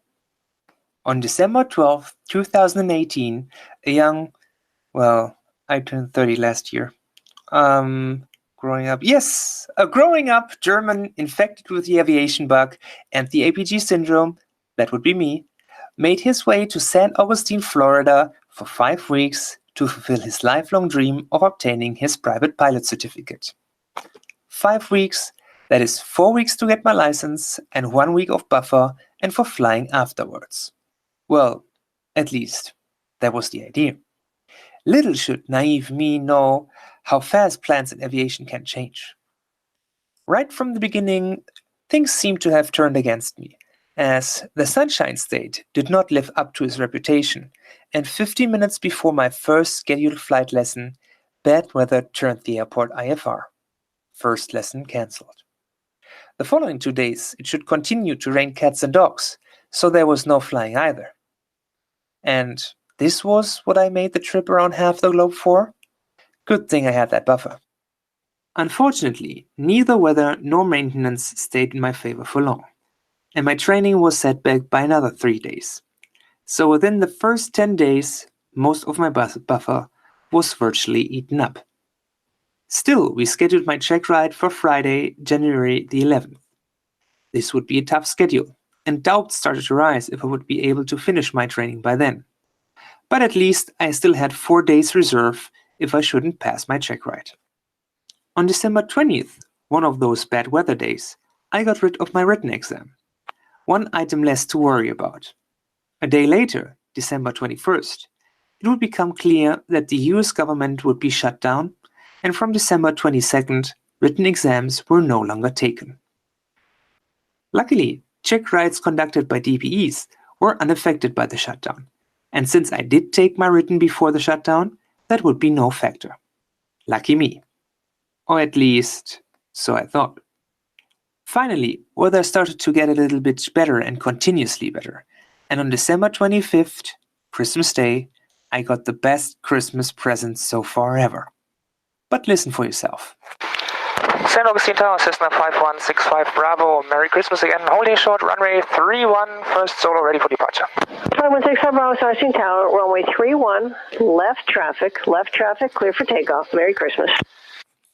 I will surely not forget that moment. The next days, my training transitioned into the cross-country portion, and while the last days of 2018 were literally blown out by heavy crosswinds, 2019 started off just great. I convinced my flight instructor to go to St. Simon's Island together with me, and we have one of the most beautiful flights and the greatest barbecue ever. Thank you again, APG crew, and also dispatcher Mike for making that recommendation.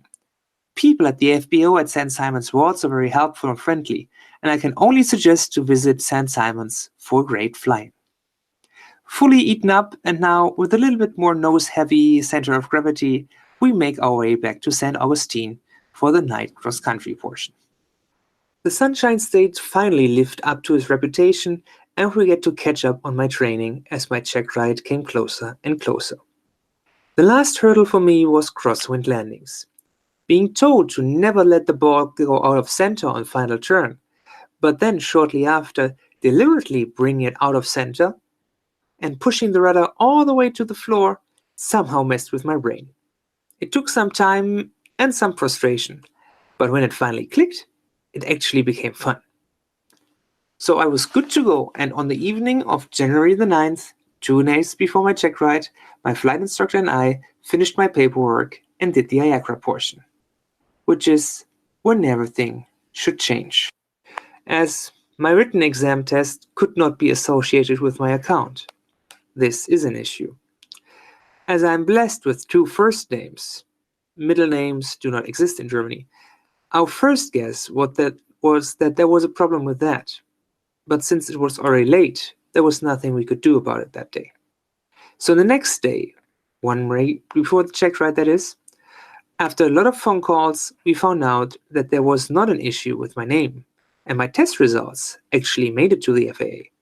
However, due to the government shutdown, were never processed within the IACRA system.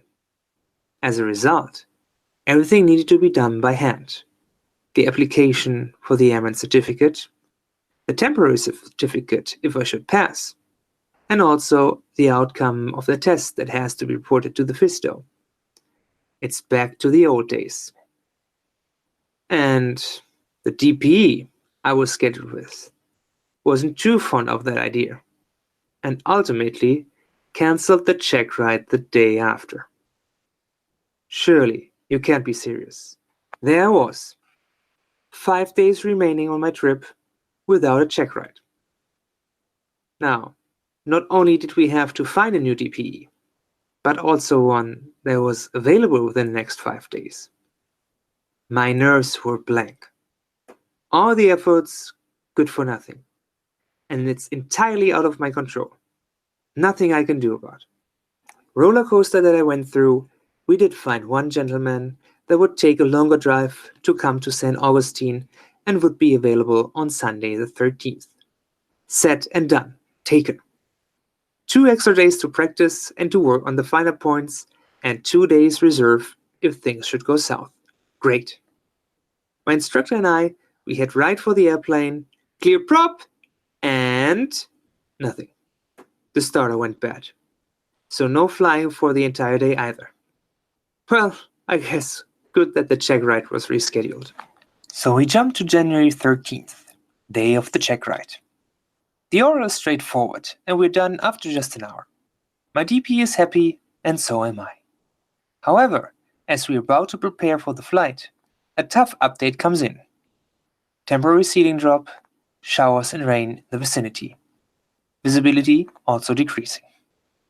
The DPE offers me to go out and try and to see what we can do, or we reschedule the check ride for Tuesday afternoon, which is the last day of my stay. After some time to think about it, checking of prognostic charts, and obtaining a prior rep from one of the pilots that just landed, I make the no-go decision, and the flight portion is rescheduled. As weather went worse than forecasted, in the end, it was a good decision. But now, it's hit and miss with 0 days in reserve. With the day gained, I take the plane out for one more ride and fly out every maneuver I can get. Good flight, and I feel quite prepared. At the same time, I start to get nervous. Really nervous. I only get one try. If tomorrow doesn't work, extending my stay will virtually be impossible, and my endorsements will expire, and all the efforts were good for nothing. Pressure is on. I try to remember when I was nervous like that for the last time, but come to the conclusion I probably never have. Still, I eat well, get some good sleep, and prepare myself for the final stage. As we get to the plane, the nervousness is gone in an instant, and we fly for a good 1.8 hours.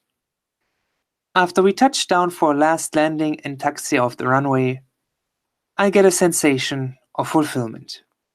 No matter what the outcome will be, this flight was fun, and I did what I could. I feel good. I tell my DP exactly that and thank him for the nice flight. He looks at me a little surprised, but then starts to smile and just said, "Oh, you passed." The feeling of fulfillment intensifies. I make sure not to miss any of the remaining checklist items in excitement and get my taxi clearance to the ramp, which, I must say, is much, much harder if you can't stop smiling. And so here I was. In exactly 1 month of unfavorable weather, mechanical delays, and government shutdown, I managed to log 60 hours of flight and obtain my private pilot certificate. Mission accomplished. To me, this is still a small miracle. Of course, not nearly as impressive as the one in the Hudson 10 years ago. But for sure, from now on, I will never forget the date of January the 15th. Again, did everything go as expected? No. Did I want my check ride to be on the last day? Certainly not. But was it worth it? Every second, every dollar, and every bit of emotion I went through. This is by far the best feeling ever. And I have learned so much, not only in regard to flying, but also about myself and what really matters. And now, having returned back to Japan, where there's virtually no private general aviation, and with my handwritten temporary airman certificate in my hand, thanks government shutdown, I feel myself reminded of the words of Leonardo da Vinci. Quote, "For once you have tasted flight, you will walk the earth with your eyes turned skywards. For there you have been, and there you will long to return." And now I find myself every day looking up to the sky, waiting for my next chance to fly. Truly, the best feeling ever. And with that, I wish you kavu, Godspeed, sayonara, tschüss, and bye-bye. Your Timo. Yay, congratulations. Wow. Timo. Oh, great feedback, Timo. Timo, Love that story. That gave me chills. That gave me goosies. That's awesome. I love hearing Congratulations. feedback like that, don't you? That's Yes. Oh, unbelievable. absolutely. Talk about Unbelievable. cutting it to the last possible moment. All those setbacks, but determination won through. Just fantastic. So proud of you. Congratulations, Timo. Job well done, and welcome to the community. Yes. Welcome to the club. Congratulations. Yep. No small feat indeed. All I right. love that he got it done on the last day. I mean, that's I know. brilliant. All those spare days, they I- got chomped up. I was just imagining, putting myself in your shoes, the amount of nervousness and anxiety I would have if it came down to that last day, knowing that, there weren't additional opportunities, at least for the foreseeable future. Almost sounds like a Hollywood movie ending. A little bit. Yeah, really. That must have been a very difficult decision to make, though, Timo. Whether you go for the check ride that one day or Good decision-making Yeah. skills. I mean, or just waiting props until to the you very for- last minute and then the possibility of everything just going completely down the tubes. well, and it's, even though that would be a big setback, you never say never at that point. He's already put in a lot of work. Oh, yeah. And it would just be a matter of time and an inevitable thing. But congrats for getting it accomplished in the time frame you had. Yeah, we're proud of you, man. Yeah. Yeah, that extra pressure cannot have helped. So you must have flown very well to have passed that. A brilliant job. I love it. Oh, you passed. Like, Yeah. Thanks. I just assumed that you knew that you had passed. Yeah, it's like I didn't say anything else about it. Yeah. So obviously. All right. Before we do the plain tales, I'd like to get at least one more piece of feedback in from Robert. He says, "Dear Captain Jeff, first of all, I'd have to say a big thank you for your tremendous efforts for running this extraordinary podcast show. You and your crew do a marvelous job every week, giving those of us riding their planes only on armchairs a wonderful chance to peek behind the curtain, i.e. the cockpit door. Today, I have the chance to pack back a little knowledge from my side. As a German native speaker, I'm from Austria, I have to tell you something's odd with the title of your last show, 357. Gutenfahrt is unfortunately just wrong. I already have to listen to the new episode right now, so I don't know if you refer to something special, so I try to put it right with some suggestions. First, you could say Gute Fahrt, no N at the end, which means good ride, but only if you go by car or, this is even funny, by hot air balloons, but not for any other aircraft-related travel. Aviators are wishing themselves just Guten Flug, which is good flight. Here, you do put the N at the end. And the most general acclamation is Gute Reise, which is good journey, but only if you're a passenger. Aviators refer mostly to Guten Flug. Surely you spotted the small difference between Gute and Guten, this mysterious N. This is one of the most complicated things in German. Suffixes on words are changing permanently to determine the right sex and used case of a substantive in a sentence or substantive in a sentence. But I dare to go more in detail here. Prevents a lot of headaches. Anyway, for further questions, depending on the crazy German language, please don't hesitate to contact me at any time. Oh, I've got a question. Okay. So if I'm on a Luftkissenfahrzeug, do I say a Gut Fahrt or Guten Flug? Okay, Robert, get back to us on that. You want to Please. restate that again? If I'm riding a Luftkissenfahrzeug, do I say Gut Fahrt or Guten Flug?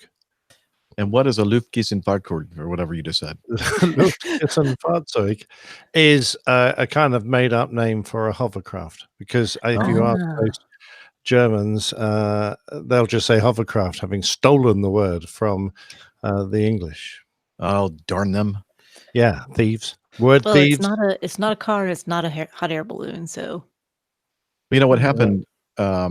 Again, just to remind everybody, my daughter said, I'm thinking, I don't know how she would make up putting the N on something that, because she does not speak German. I think she was probably looking at the plaque or whatever it was. And I do remember the picture associated with that was, looked like a gondola of a balloon.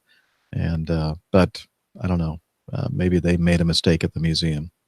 But I did change the title, initially published as Guten. I took the N out because of our expert testimony from Robert in Germany. And Timo in the chat room has your answer. Yes, I have, but he reckons it'd be a good fart. So I'd be interested to know if Robert agrees. I always enjoy a good fart. Yeah, likewise. And he does, in fact, back me up there with Luftkissenfahrzeug. So I think I was probably right with that. And to answer your question, Dana, I don't know where my video is. My video camera, after I screen shared, is decided again not to cooperate today. It's been feeling very shy. Yeah, I think you need a few extra cameras so that when that one turns off, you just switch on another one. Yeah, maybe I'll just, it's an audio show, so whatever. Yeah, I know everybody would like to see me, but well, you wait all that effort with your hairdo, so I know. I mean, I even went to the barber today to get my haircut for this. Beautifully coiffed. What a shame. I know. What a waste of a good coif. Mm. Thanks. Oh, I see. So when you don't see me face to face, you feel like you can just say anything you want. I got it. Okay. Let's see. Why don't we go with a part of the show that we feel compelled to play because we don't want to hurt Captain Nick's feelings, True. Oh, which is, I'm just joking. It's Adam Spink. It's Although feelings this- that I Oh, heard that's about. true. Yes, ma'am. I was gonna say this one's particularly good. So Is it? Okay. the series Yes, that we're ma'am. currently on. That is true. That is true. It's awesome. Yes. So, without further ado, it's this week's Plain Tale entitled Adam Spink and Speedbird 38, Part 2. Part 2. The speed of the impact and the descent rate, I was convinced people were very seriously injured, if not dead, on the aircraft. The Old Pilot's Plain Tales. Adam Spink and Speedbird 38, Part 2.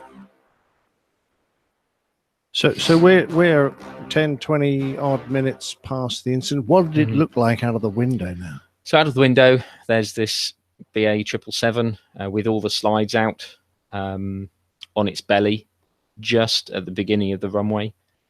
Lots of fire vehicles, ambulances, emergency vehicles, airport ops vehicles surrounding it, and a few other aircraft dotted around the airfield that had shut down and had stopped taxiing. But apart from that, not much else. Two big divots in the grass from where the aircraft had slid. But we were very lucky in a way that it happened in January.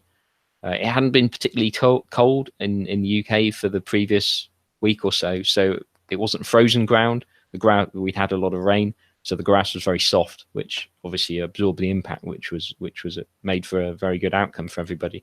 But in terms of what it looked like out the window, it again, just looking up, glancing up, I remember it looked like a movie set. It looked like a scene from a movie. So it was very odd to be in that very, very familiar situation of your working environment that you see every single day. But looking out the window, you see something that you only ever see on TV. And that was quite a strange feeling to see that. So at this point, some of the guys from downstairs were coming up and sitting down in position and letting other people go out on a break. So, at that point, we escalate the decision making. The guy who I'd given a break to, which meant I was on the desk dealing with this as a supervisor, came back upstairs and we sort of double manned the desk to split the workload out. And then we sort of, about 45 minutes, I think, we then started to operate slowly in terms of arrivals and departures on the northern runway only. The southern runway was blocked, I think, for about 4 or 5 days. We didn't use the southern runway from the full length for that amount of time. So it was a very spectacular incident to watch out of the window. Obviously, I'm saying all this with hindsight, knowing that nobody died, and there was one serious injury and a few minor injuries, which you'll always get from people going down the slides in an evacuation. It was a good feeling when finally we went downstairs, and there's a TV and reception in the tower, which is got BBC News or Sky News on, and we walked down the stairs and saw a ticker going along the bottom saying, no fatalities in British Airways crash at Heathrow or something like that. So that was the first point, possibly up to an hour after the incident actually occurred, when we found out that everybody got out okay. So that was a great, fillip to us in terms of it buoyed us up because, as I said, we had assumed that people had died. And then it was a case of, for me anyway, as the supervisor, I'm not in charge of the shift, but sort of feeling a measure of responsibility, I tried to get people to walk out through the terminal with me rather than getting a minibus out to the car park, which you could be in your car within, say, 10 minutes, if that. Walking out through the terminal can take 20, 25 minutes. Just give people a time to cool down and relax a bit more as much as they could. What I didn't want is people getting in their cars, just having seen this, high on adrenaline and thinking about all sorts of things about what they've seen and having an accident, on the M25 on the drive home. Oh, absolutely. I mean, did you sit down together before you left work and had a bit of a chat about it? Not at that point. Within NATS, there's quite a good infrastructure of critical incident stress management. There are people on call 24 hours a day that if you have an incident or see something that affects you, you can call them, and certainly for any large incident like this was, they called in a whole team and they were there the next day. So we all sat down the following day to discuss what we'd seen. But certainly it was clear to us that if we didn't want to work the next day, if we felt so affected by it, then that was fine. There were no pressure put on people to work the following day. I know a few other guys who were on days off or on leave, rang in to say, if you need me to work to replace somebody who should have been working but doesn't feel able to, then I'm happy to do that. So it was a great level of support amongst the peers and the colleagues at Heathrow.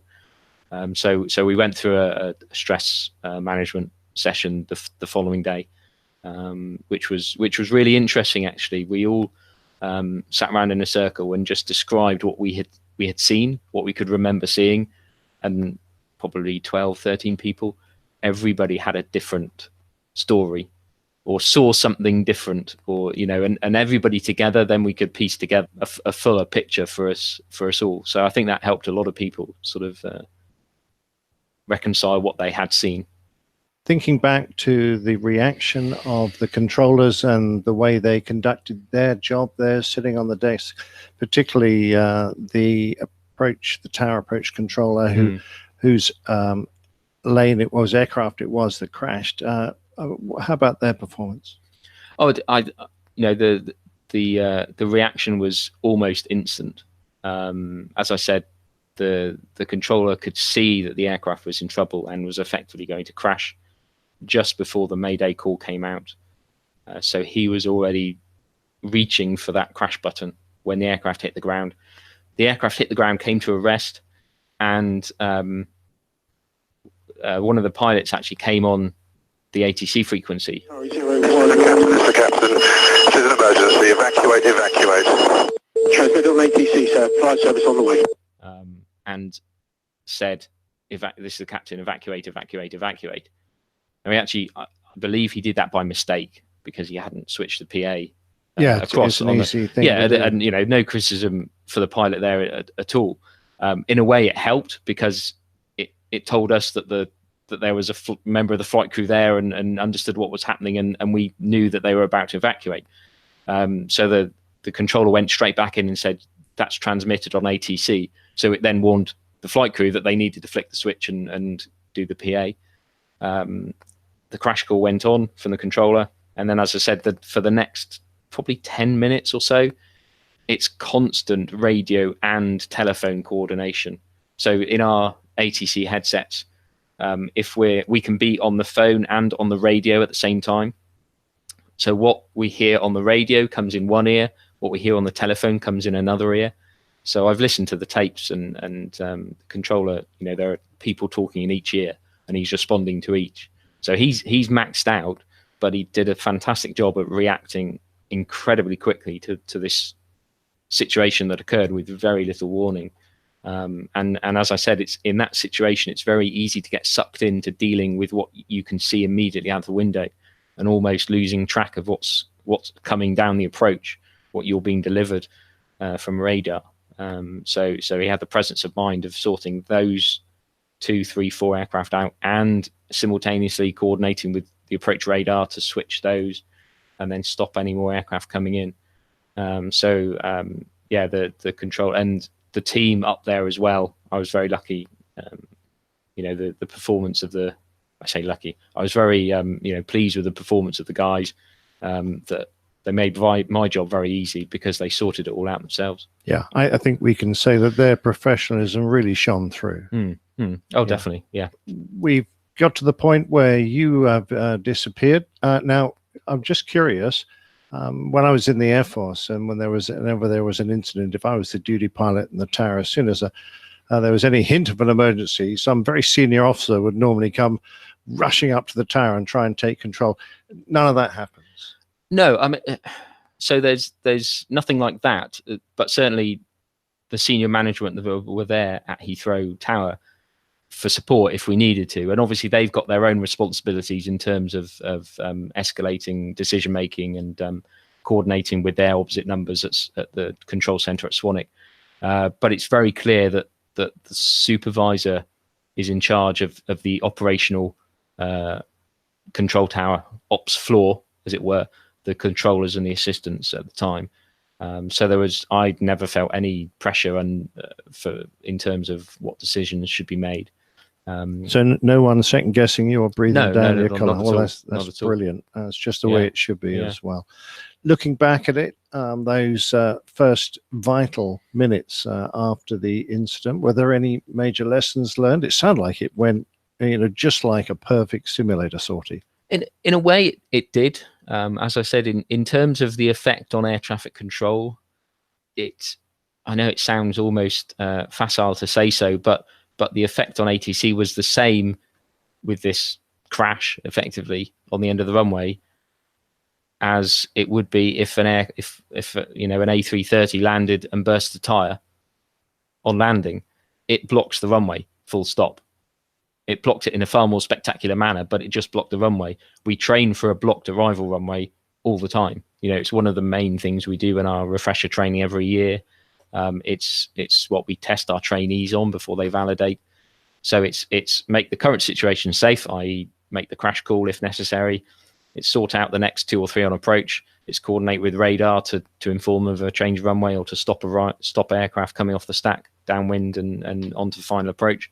So in terms of the muscle memory and the memory items, I guess from what the flight crew would talk about, it's the same. It's just this was really out of the blue and completely, spectacular in the way that it happened. Now, looking at the other agencies involved, anyone you can single out or any agency you can single out for doing a particularly good job? Not really, to be honest. And I say that because they all did a fantastic job. The fire service, I think, were there within about 80 odd seconds. Good Lord. So they got out there and really it's quickly. Completely at the other end of the airfield for them. Yes, yeah. So that in those days, they did have a smaller fire station on the old Terminal 2. So that was a bit closer, which was the appliances that reached the incident first came from there. But, they got there really quickly. And there was actually, I remember there was just to the south of the 27F threshold, so very, very close to where the aircraft hit the ground, there was an airside ops vehicle. You might have heard on the radio at Heathrow, we call them leader vehicles. They're the guys with the ping pong bats who marshal aircraft onto stand or pick up FOD debris around the airfield and bird scaring, runway inspections, etc. He was driving around that area and he actually saw this happen in his rear view mirror. Oh my God, really? So he wasn't on the runway.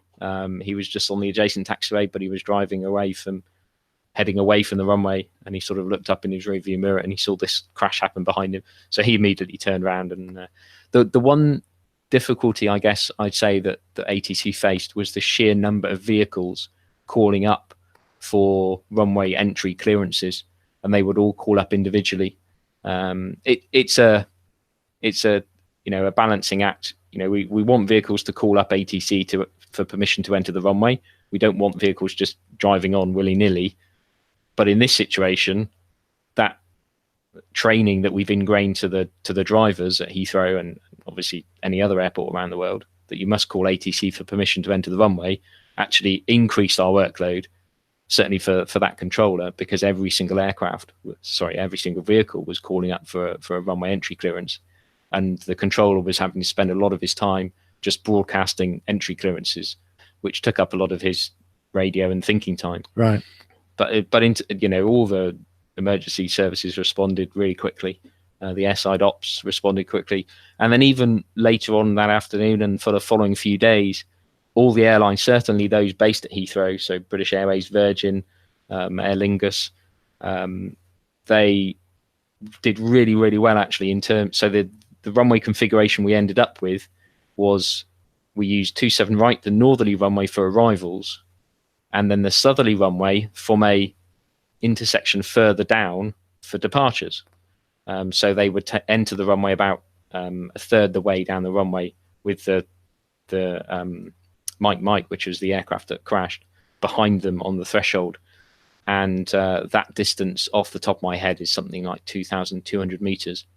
So any aircraft that could not accept that reduced takeoff distance would depart on the northern runway, for which we would have to arrange a gap in the arrival stream, especially if that was a southbound departure, which would then climb out of the other runway. Gotcha. So it gets very complicated in terms of workload. So the airlines that I mentioned earlier, a lot of the airlines for their heavy aircraft departures reduce the load either through passengers or reducing fuel or freight to enable all their air departures to take off on that shortened takeoff distance available. So that really helped us to cope with that very unusual configuration. So I suppose the next few days, in fact, you were back at work and trying to sort all this out. Yeah, were you? yeah. So the shift that was on my shift at that time, we finished about an hour after the crash occurred. We came in it was our second morning, I believe, second morning shift, and then on our day 3 and 4 we do afternoon shifts. So we had effectively 24 hours off. Came in the next afternoon to that runway configuration that I've just described. So it was very, very hard work, but I think in many ways that's the sort of person who becomes a controller. It's one of those people who likes to solve problems, who likes to get on with it, who likes to figure out a solution. So we all got stuck in, and we wanted to sort of keep the traffic moving. So I guess overall the impact on the airport was kept to an absolute minimum. Yes, as much as we could. There was an impact on the airline, certainly, because a lot of them reduced their loads, as I said. But in terms of overall movements, it wasn't too much of an impact. It's certainly a far increased workload over normal operations for us because of the unusual runway configuration. And when we did have an aircraft that needed to use the wrong, in inverted commas, runway, but I think that lasted for about 4 days until they moved obviously AIB were informed, the Air Accident Investigation Branch. They came out, took lots of photos and gathered all the evidence that they needed, and then they agreed to move the aircraft, and then that was moved to the north off the runway, far enough away so that we could begin using that runway again in a limited way. Obviously, there was no approach lighting because the aircraft had taken all those out when it slid through the pylons. But we could then operate a 2-runway Heathrow in terms of normal runway length, which helped us greatly. Just for those who know Heathrow, where Concorde is at the moment, out by the holding point at 27F, that's where this aircraft was moved to, and it was probably there for another year or so, I think, while the AIB investigated. Did they interview you guys? They interviewed me, basically asked me what I'd seen, and I think they spoke to all the controllers all the staff who were there at the time, controllers and assistants. But it was almost a formality because we could just say what we had seen.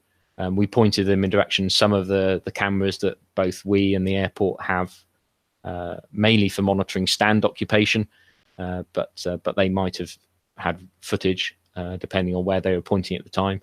But there was, it was a 10-minute interview, if that. Right. Interesting experience to go through. Yeah, I would have thought so. Certainly, but yeah.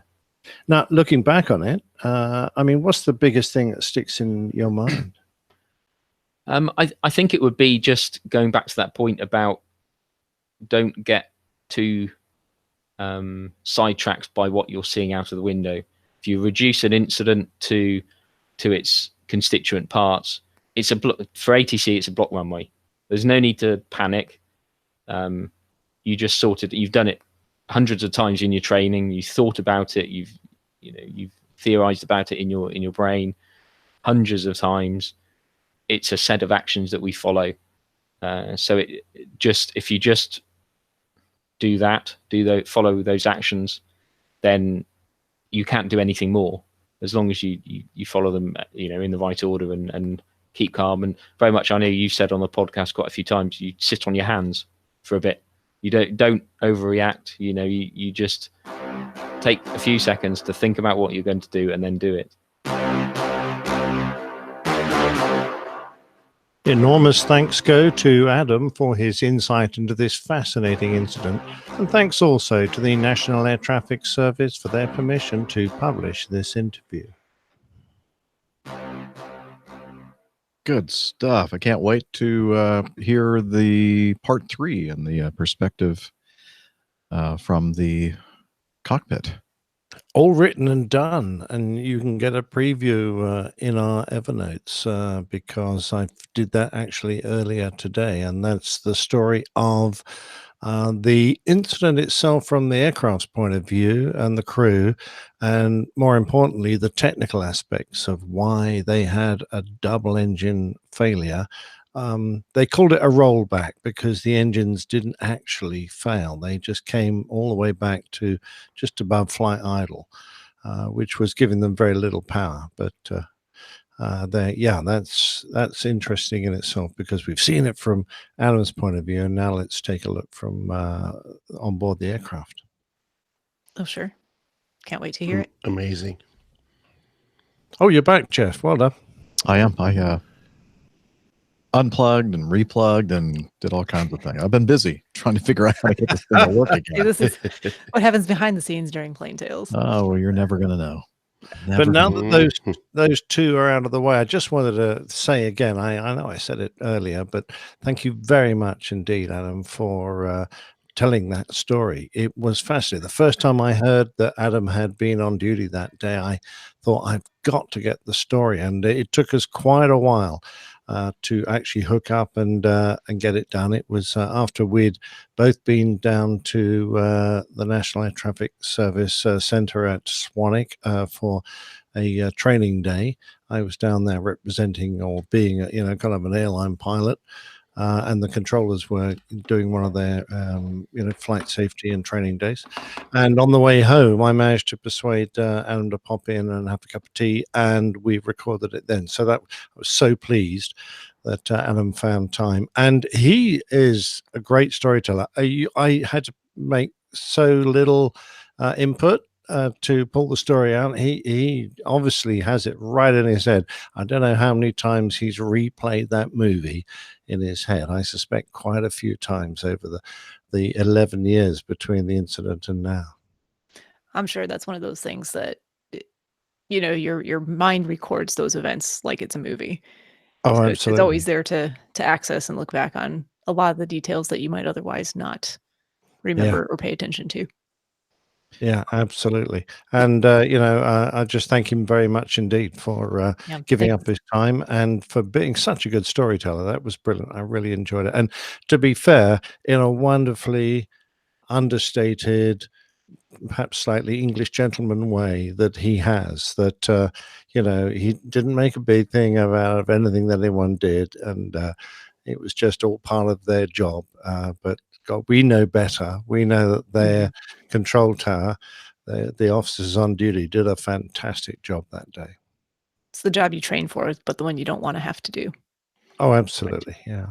And it sounds like thanks to Nats too for letting us give that insight, right? Yeah, Or very to kind of Adam. them. Mhm. Yeah, very kind of them. I thought it was interesting how they got together and they all talked about what they saw and how everybody's account was a little bit different, but then they came up with a composite of what probably really happened. And that's just, I guess, more evidence that we as humans kind of have a tendency to, experience things and remember things in different ways.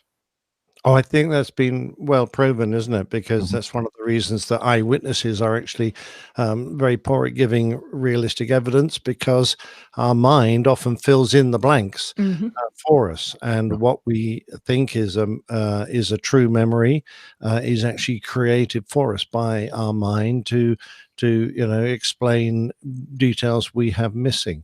And I know of when I was a child, I remember some important events.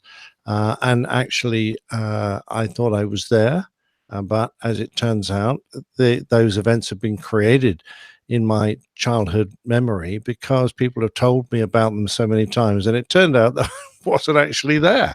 So you go, well, how can that be? But our mind has an amazing ability to play tricks on us. Yeah. All right. Excellent. Well, let's move on with some more APG community feedback. This one from Len on Lantau, Fighting High Demons. Hi, APG crew. I was... Nice one. Thank you. How was that again? Len? That was strange feedback from Len. I have no Not idea. sure what language that was. He did send a picture, though, so we'll try to figure out what it is he's trying to say. No, what he actually said, hi, APG crew. I wish an excellent 2019 to all of you and the community. My medical certificate expires around this time of year, and I had my renewal scheduled for this afternoon. Just like on a previous occasion, or the previous occasions, I found myself in the AME's office gazing at a photograph on the wall. It shows a silver Spitfire flying over Causeway Bay in Hong Kong. I'd seen it on every prior visit, but today something rang a bell. The aircraft's registration is Papa Sierra 852. I had heard of that before. When I asked if I could take a picture, the good doctor graciously provided me with a copy of a magazine article entitled Over 50,000 Feet in a Spitfire. Of course, the aircraft and her very able pilot, Flight Lieutenant Ted Powles, or should I say Flight Lieutenant Ted Powles, were featured in the Fighting High Demons plane tale last year. Interestingly, the number 852 lives on in present-day Hong Kong as the telephone country code. It was assigned many years after Papa Sierra 852 saw service in here, so it's most likely purely a coincidence. But who knows? Maybe, just maybe, somebody in the International Telecommunications Union knew and decided to honor man and machine. Thanks to all of you for keeping the episodes coming. Cheers, Len on Lantau. And he provided the picture that he snapped of the photo on the wall in his AME's office. And wow, that's very cool. Very cool Isn't story. that a great looking airplane? Yeah. I mean, it was one of the latest of the final marks of Spitfire, and geez, it looks pretty evil actually. Gone are a lot Kind of of those. menacing. Yeah, it does. That great long nose. Yeah. Looks It's almost fantastic. like a caricature of an airplane, a little bit, right? Like you could draw a face on it, and So were the original ones had like not as long a snout in the front because the engines were Yeah, small? this has got a Griffin in it. Mhm. The Griffin was a slimmer and longer engine. The Merlin was kind of fatter. So you'll see the earlier marks are quite a little bit more bulbous under the nose, a little deeper, and you'll actually notice a few movies like the Battle of Britain movie, the old Battle of Britain movie, where they had Messerschmitt 109s that had been fitted with Merlin engines. And rather than having that incredibly long, narrow snout of the 109, it's got the classic bulge under the nose, and that's because they've got the wrong engine in them. But this has got a Griffin engine, and it's a slimmer look to it, and it's incredibly powerful. But I'm just amazed that Len actually remembered the plane tower. That's fantastic. Thank you very much, Len. And also, this photograph is taken of apparently of this aircraft over Causeway Bay, and our hotel, our crew hotel in Hong Kong, is down there in Causeway Bay, except of course it's not, because that just looks so completely different from Causeway As Bay a few now. years before. Absolutely. And you think about that, that's in the kind of 50s. And now I can't even recognize a single building or anything that looks right. Although I am looking down and wondering what that nice looking, is that a government house? That wouldn't be Causeway Bay, though. That would be a little further to the east. So I'm not quite sure. It looks like a stadium of some sort. Yeah, it or looks like a football stadium or football. maybe a cricket. Something It could along- be. Yeah, it could be. Or yeah, I don't know what it is. So I was just trying to match. I was just quickly looking on a map, trying to match up some of the features, but I couldn't. But it's absolutely fascinating to see Hong Kong back then as well. It's amazing how things have changed. Yeah, absolutely. Place is just crammed full now. What an amazing airplane that was. Spitfire. Yeah, it was indeed, but I quite honestly, I think the Mustang was possibly a better aircraft as it turned out. Yeah, I Well, I mean, was going to say something snide about the Mustang and the Spitfire, but you did it for me. Thank you. You're welcome. Actually, they're both great airplanes, and I think that's recognized by almost everybody around the world. Sure. I mean, they each had their moment in history, and I Yeah. think the Spitfires was around the Battle of Britain. But in fact, as we all know, the Hurricane, although it was a dumpier and slower aircraft, got more kills and did more damage, and helped us more perhaps than the Spitfire did. But they were great as a team of aircraft, because the Spitfire had the capability to take on the German fighters, and the Hurricane was a fantastic gun platform and very sturdy and able to take on the bombers. So between the two of them, they did a fantastic job. yeah, and don't forget that the Mustang, as the main man Mike had pointed out, was a dog until it took on the Merlin engine. Oh yeah, it was Yeah. waiting for the right power plant, and once they married those two together, there was no stopping it. All right, let's move on to item 6. Try to knock out as many of these as we can. Sean writes, here's an interesting one. A family of 3 was forced to sit on the floor for their flight since the seats were removed for some unknown reason. I can't imagine EU regs allow such things. I can't imagine even the worst U.S. airline attempting such a stunt. And the article, passengers forced to sit on floor of plane because the seats had been removed. And let's see, a British family was traveling on TUI fly. Is that the way you would say that? Or would you say TUI I think fly? it's nicknamed TUI. TUI, okay. TUI, is that a name change from Thompson? That's correct, Jeff, Okay. yes. Home from the Spanish island of Menorca last summer. Although media reports don't say exactly which airport they flew into, as they are reported as being from Warwickshire, I assume they flew into the nearby. Say it again?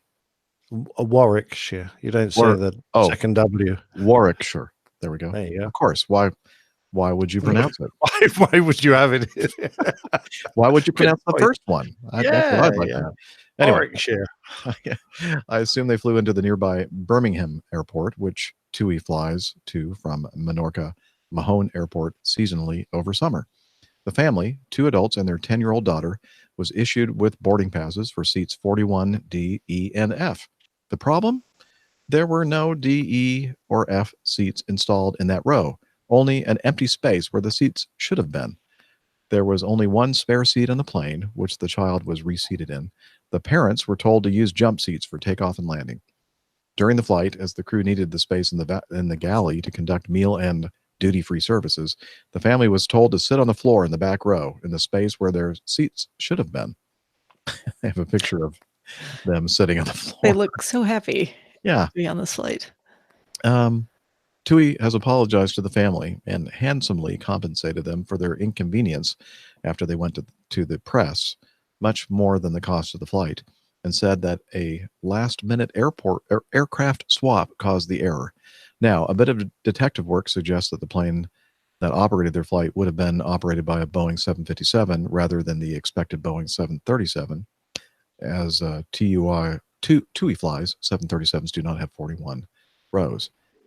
Anyway, so they have some seat maps, and they explain that it could have been an equipment change, that for some reason this row or this half of that row seats weren't there for whatever reason. But my question is, was this legal? And do you think that EASA would? Yeah, that's what I'm thinking. I can't imagine. I mean, I know that we can't seat here in the U.S. We're not allowed to seat passengers in cabin crew jump seats, and I'm sure that they would definitely frown upon, sitting on the floor with no seatbelts at all.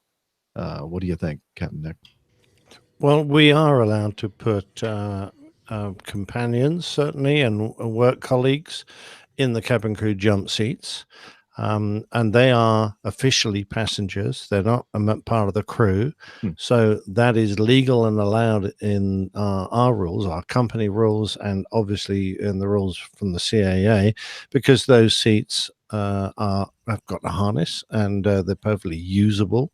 Now, the question I have is once they got airborne, it appears that the cabin crew said, well, you can't sit in those seats now because we have to put them away and pull out the carts and do the service. Once that happened, had the seatbelt signs come on, these passengers would not then have had access to those seats because there'd have been equipment in the way. And therein lies the rub. So I feel that this was the illegal aspect. Had they had access to those seats all the time, and perhaps TUI will go, oh yeah, we could have put the carts away and given them access immediately. And perhaps the CAA will say, okay, you got away with it this time, don't do it again. But this is the sort of thing that people don't think about. They think about takeoff and landing. Yeah, you've got to have your seat then.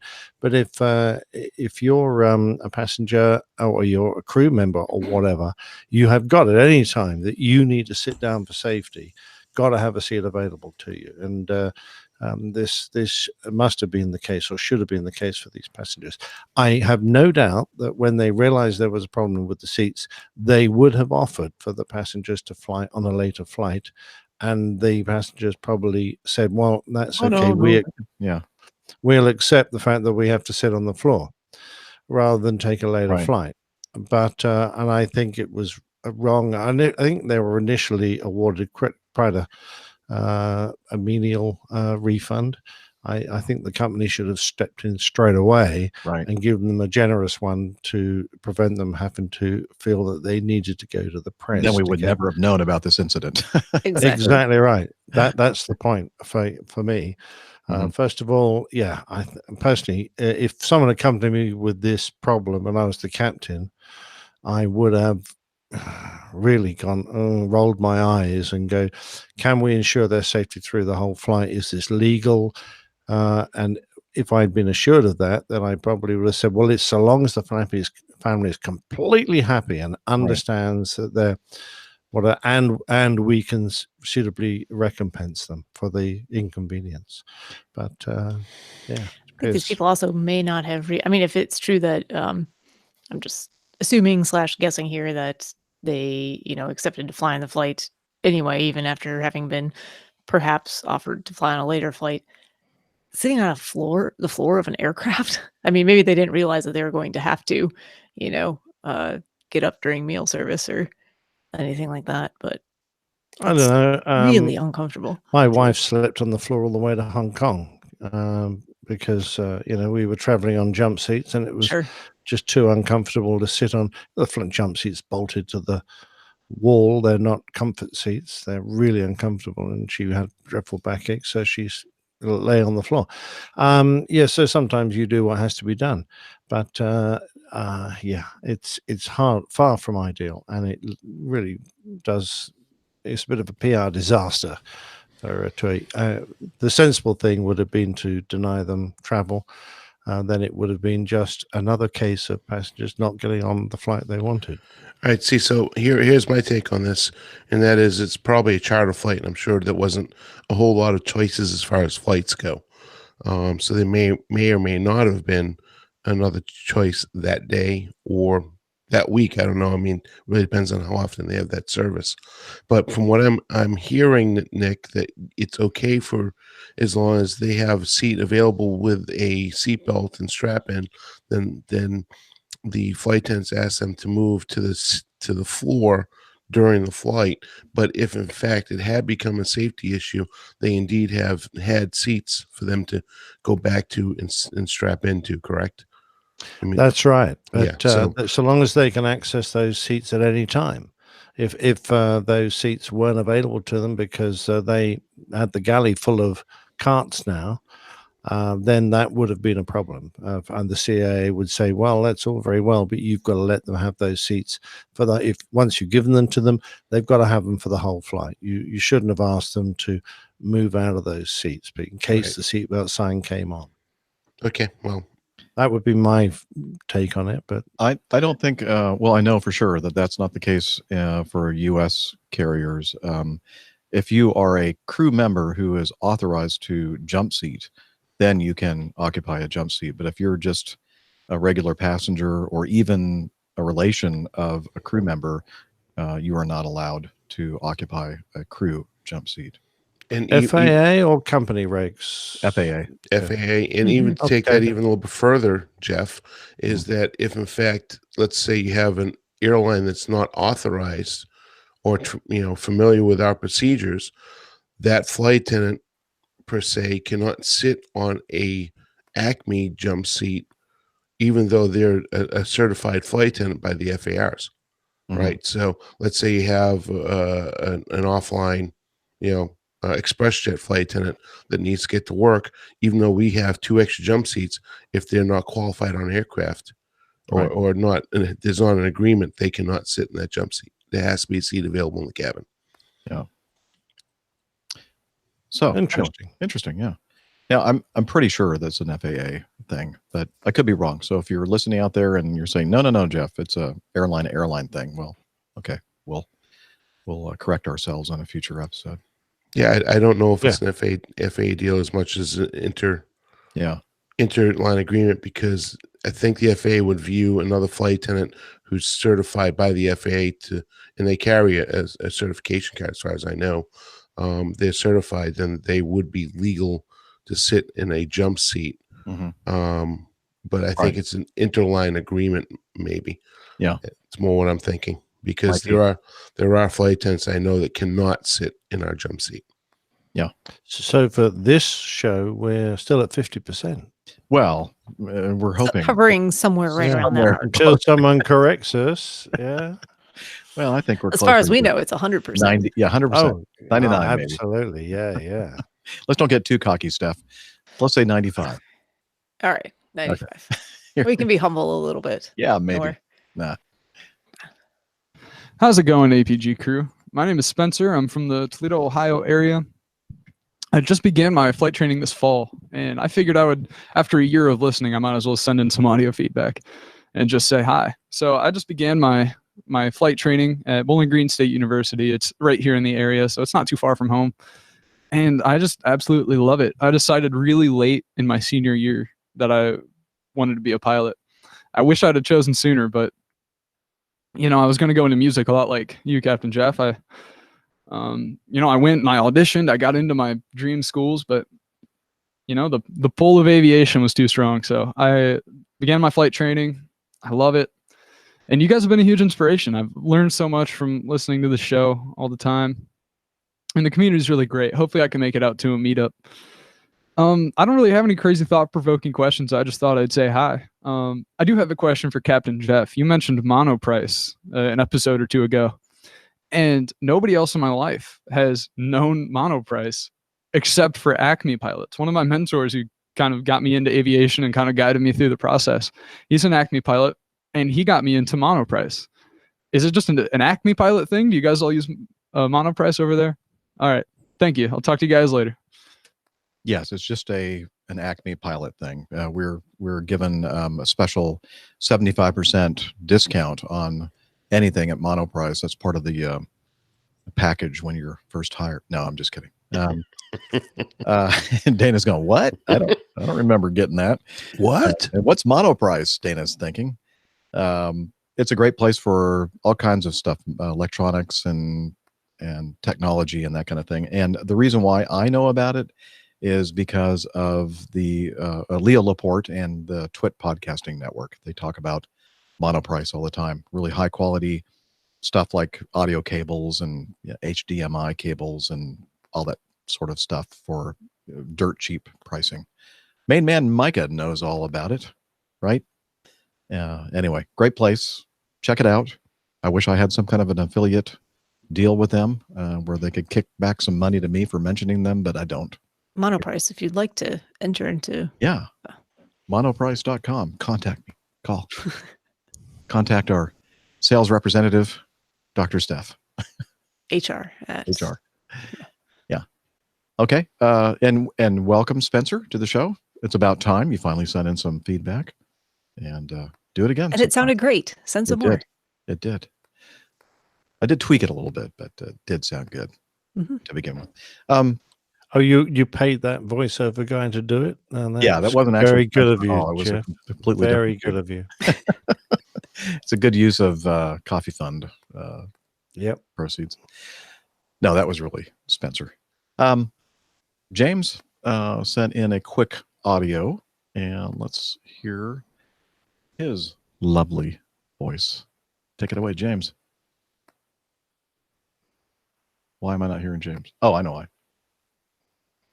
It must be some kind of a technological malfunction, or it could be that I didn't put the volume slider up. Greetings, Captain Jeff and APG crew. This is James Graves Brown. I wanted to leave you a quick voice feedback because I know that's your favorite. I first wanted to wish you all a happy new year and apologize to the crew for not addressing them in my first email feedback I sent. I didn't know the show had evolved to its current format, which is fantastic, by the way, so keep it up. Sorry, guys and gal. And I am concurrently listening to the current episodes while trying to still catch up to the old ones. I'm on 60. And I've listened to the most current 4 episodes, I believe. Anyway, I wanted to thank you guys for taking the time to read my email on your show and for trying to fulfill my curiosity. Really appreciate it. I'll be taking a round trip flight to LAX next weekend to see my cousin off. He's going to Afghanistan for a job for a year. And we're going to be flying Southwest both ways with a layover each way. Vegas on the way there, Phoenix on the way back. And I just wanted to say it's extremely affordable, surprisingly affordable. Anyway, I want to take my GoPro and film the landings and takeoffs with it for my YouTube channel. I just wanted to know, I know how you feel about electronic devices, and I wanted to know if a GoPro would fall into that category, and just to get yours and the crew's thoughts and opinions on me doing this, if it's reasonable or should I not. Either way, thank you guys again for the amazing podcast, and as always, blue skies, unlimited visibility, and tailwinds. Safe landings. Thanks.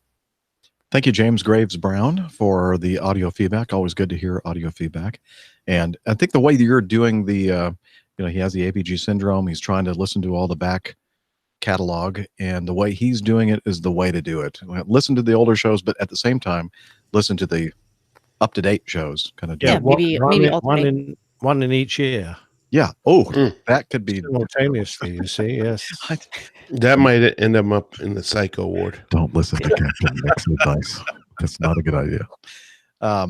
So regarding the electronic devices, photography, and that kind of thing, I don't think that Southwest, especially, that you see all kinds of videos on YouTube with Southwest. I don't think it's going to be a problem at all, and probably most airlines, if you're just pointing the thing out the window and taking pictures of the takeoff and landing, as long as you're not videotaping or videoing the cabin crew or something like that, then I think they're going to leave you alone. But yeah, in fact, even if you put it up on social media, a lot of times they interact with you. They like to see pictures that they can kind of use and promote, especially if it's good quality. Yeah, PR for the company. Like, in fact, Southwest is one of those companies where they encourage you to videotape the crew when they're doing their pre-boarding announcements and their safety things. Yeah.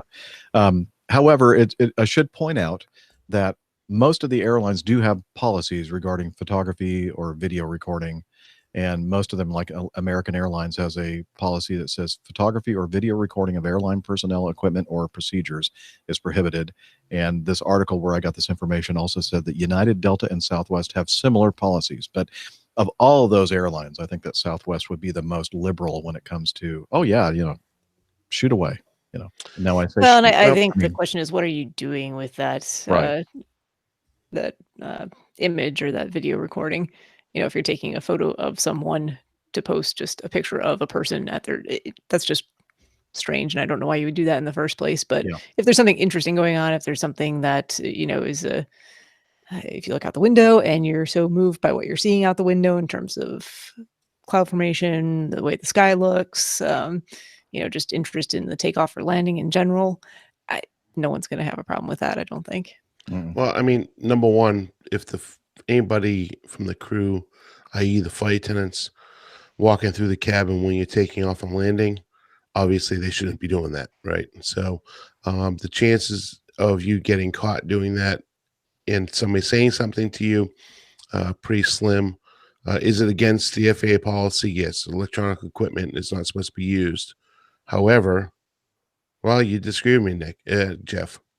I mean, Yeah. No, you're you not- can use electronic equipment as long as the that's right. cellular antenna is off. That's right. Now, you know what? I'm thinking of the old days right now. Yeah. They just changed that a couple of years ago. I don't sit in this passenger too long, but yeah. So you can turn on your electronic equipment. Everybody and their brother has a cell phone. Everybody and their brother's taking video. Unless there's malintent in the video, I don't see any issue with it whatsoever. And nobody's going to come over to you and slap your hand and say, no, you can't do that on the flight because, well, as I said before, the crew should be on, in their seat, strapped in anyways, takeoff and landing. So I don't see any issue with it at all anymore. I think Now, you're good to go. I'm no expert in American law, but I That's for have sure. checked the rules a little bit because I do a lot of photography in the States. And in a place where you cannot normally expect privacy, so you're in a public place, and I think generally speaking, in a metal tube crammed in with 150 other people, you can't say that's a private space, then photographing someone is perfectly legal because they have no right of privacy. So taking a picture of them is fine and beaut. If you are photographing someone who expects privacy, so you had to move onto their private land to take a picture of them through a window, that would not be allowed. Now, the only other thing is that who holds the right on an aircraft? It's the property of the airline. They, to a certain extent, can dictate the rules, but unless the airline objects, then I can't see it being a problem legally. I'm not saying it's not a problem in a society that doesn't want its privacy to be invaded, but you can't have a right of privacy when you're sitting in an airplane crammed in with a bunch of other people. Everyone's going to see everything you do. Yeah, you can't expect it. Although some people, I'm sure, will. There are a lot of unreasonable people. Yeah, that's true. And yes, they're talking about don't take photography or video recording of procedures. I think that's probably more strictly prohibited than other things. So I don't know where you would be able to actually do a lot of that, but I've heard of situations where something is going on, usually bad passenger behavior, and then people have their phone, their cell phones out with the video and taking video, and they're saying, put it away. That's when you're kind of getting into that gray area that maybe you should. Of interest, though, I bet you following an incident, the police will be very pleased to have any video recordings that have been taken. That allows them to take someone to court in the same way that following an accident or during an accident, it can be very useful to have film of what happened in the cabin, outside the cabin, during the evacuation, etc. And I'm not encouraging people to do it because you will not evacuate an aircraft in an orderly manner, fast and safely, if you're trying to film everything that's happening. And what's more, if you stop 50 feet from an airplane, turn around, start filming it, once you have evacuated, you're putting yourself in considerable danger.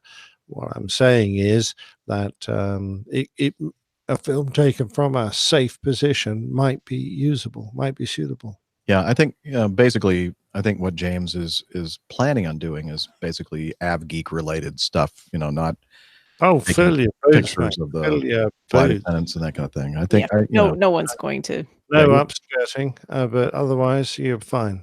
You'll be good to go. Yeah, in the old, and be honest with you, in the old days, as I started to go down that road, James, in the old days, the answer would be no, because the FAA would have frowned upon that, and flight attendants and would have enforced it. But now that you can use your electronic devices right up until as long as the cell phone function's turned off, you can use electronic devices right up until and right through takeoff, and now all the way through landing, pretty much from gate to gate. So it's really not an issue, and don't hesitate to do it. Right. Is that a fidget spinner? Who are we talking to? I think Dana. Dana. I'm playing with my Patriots. He's playing with his Patriots. Well, I don't fidget think we want to spinner. talk about what Dana's playing with on. No. Speaking of places where you expect to have privacy, It's a thought. we'll, Turn the video off. refrain from videoing that. It's a thought provoker. See? Yeah. But That's it's my, You're a pet thought name. provoker. That's his see, pet it's my name for it. Patriots.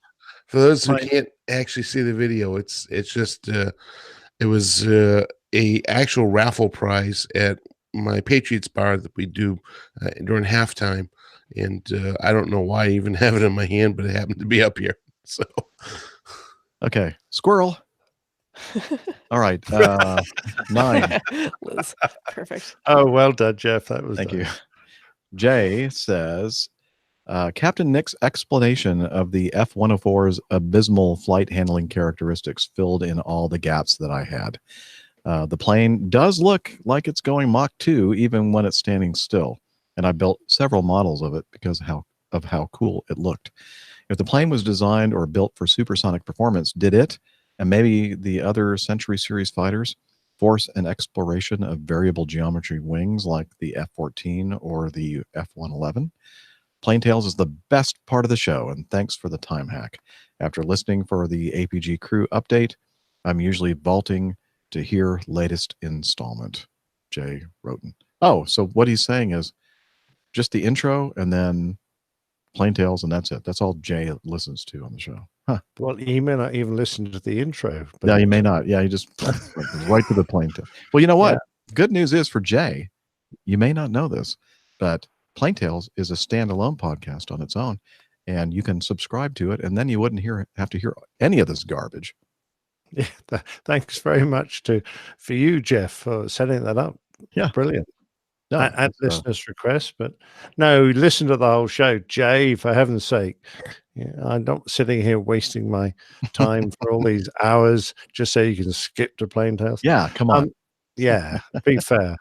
Right. I don't know is the answer to this question. I think that there were a huge number of designs tried out and thrown away during this period of supersonic jet fighter development. And the swing wing was one concept out of several designs that came forward and were tried. And it too has fallen into misuse, except, of course, for the Tornado, which clung to it for many years after everyone else had given up on the idea. But I don't think it was a natural progression to replace earlier supersonic designs, because you'll find a lot of the supersonic deltas that were built around the same time as the 104, their design has continued on. So you'll find that in the Eurofighter, for example. So no, I think it was just another attempt to get the best out of what they could do at the time, and it was never terribly successful, even though the Tomcat was a brilliant airplane, because as it turns out, of course, it hasn't stood the test of time. I was just looking quickly at the development section of the Wikipedia article on the F-111 just to see if they had any just brief insights. But basically, they're talking about the variable geometry wings or sweep wings coming about as a result of increases in aircraft weight, heavier payloads, longer range, so need to have a lot of different capabilities. So it was a combination of things. Does it explain why it doesn't drop bombs very accurately? It does not. So, I know where you're going with that. We had some feedback from Mike Dell. Yes. Sorry, I just had to slip that one in. I'm going to go ahead. I think he was hoping that you could explain that.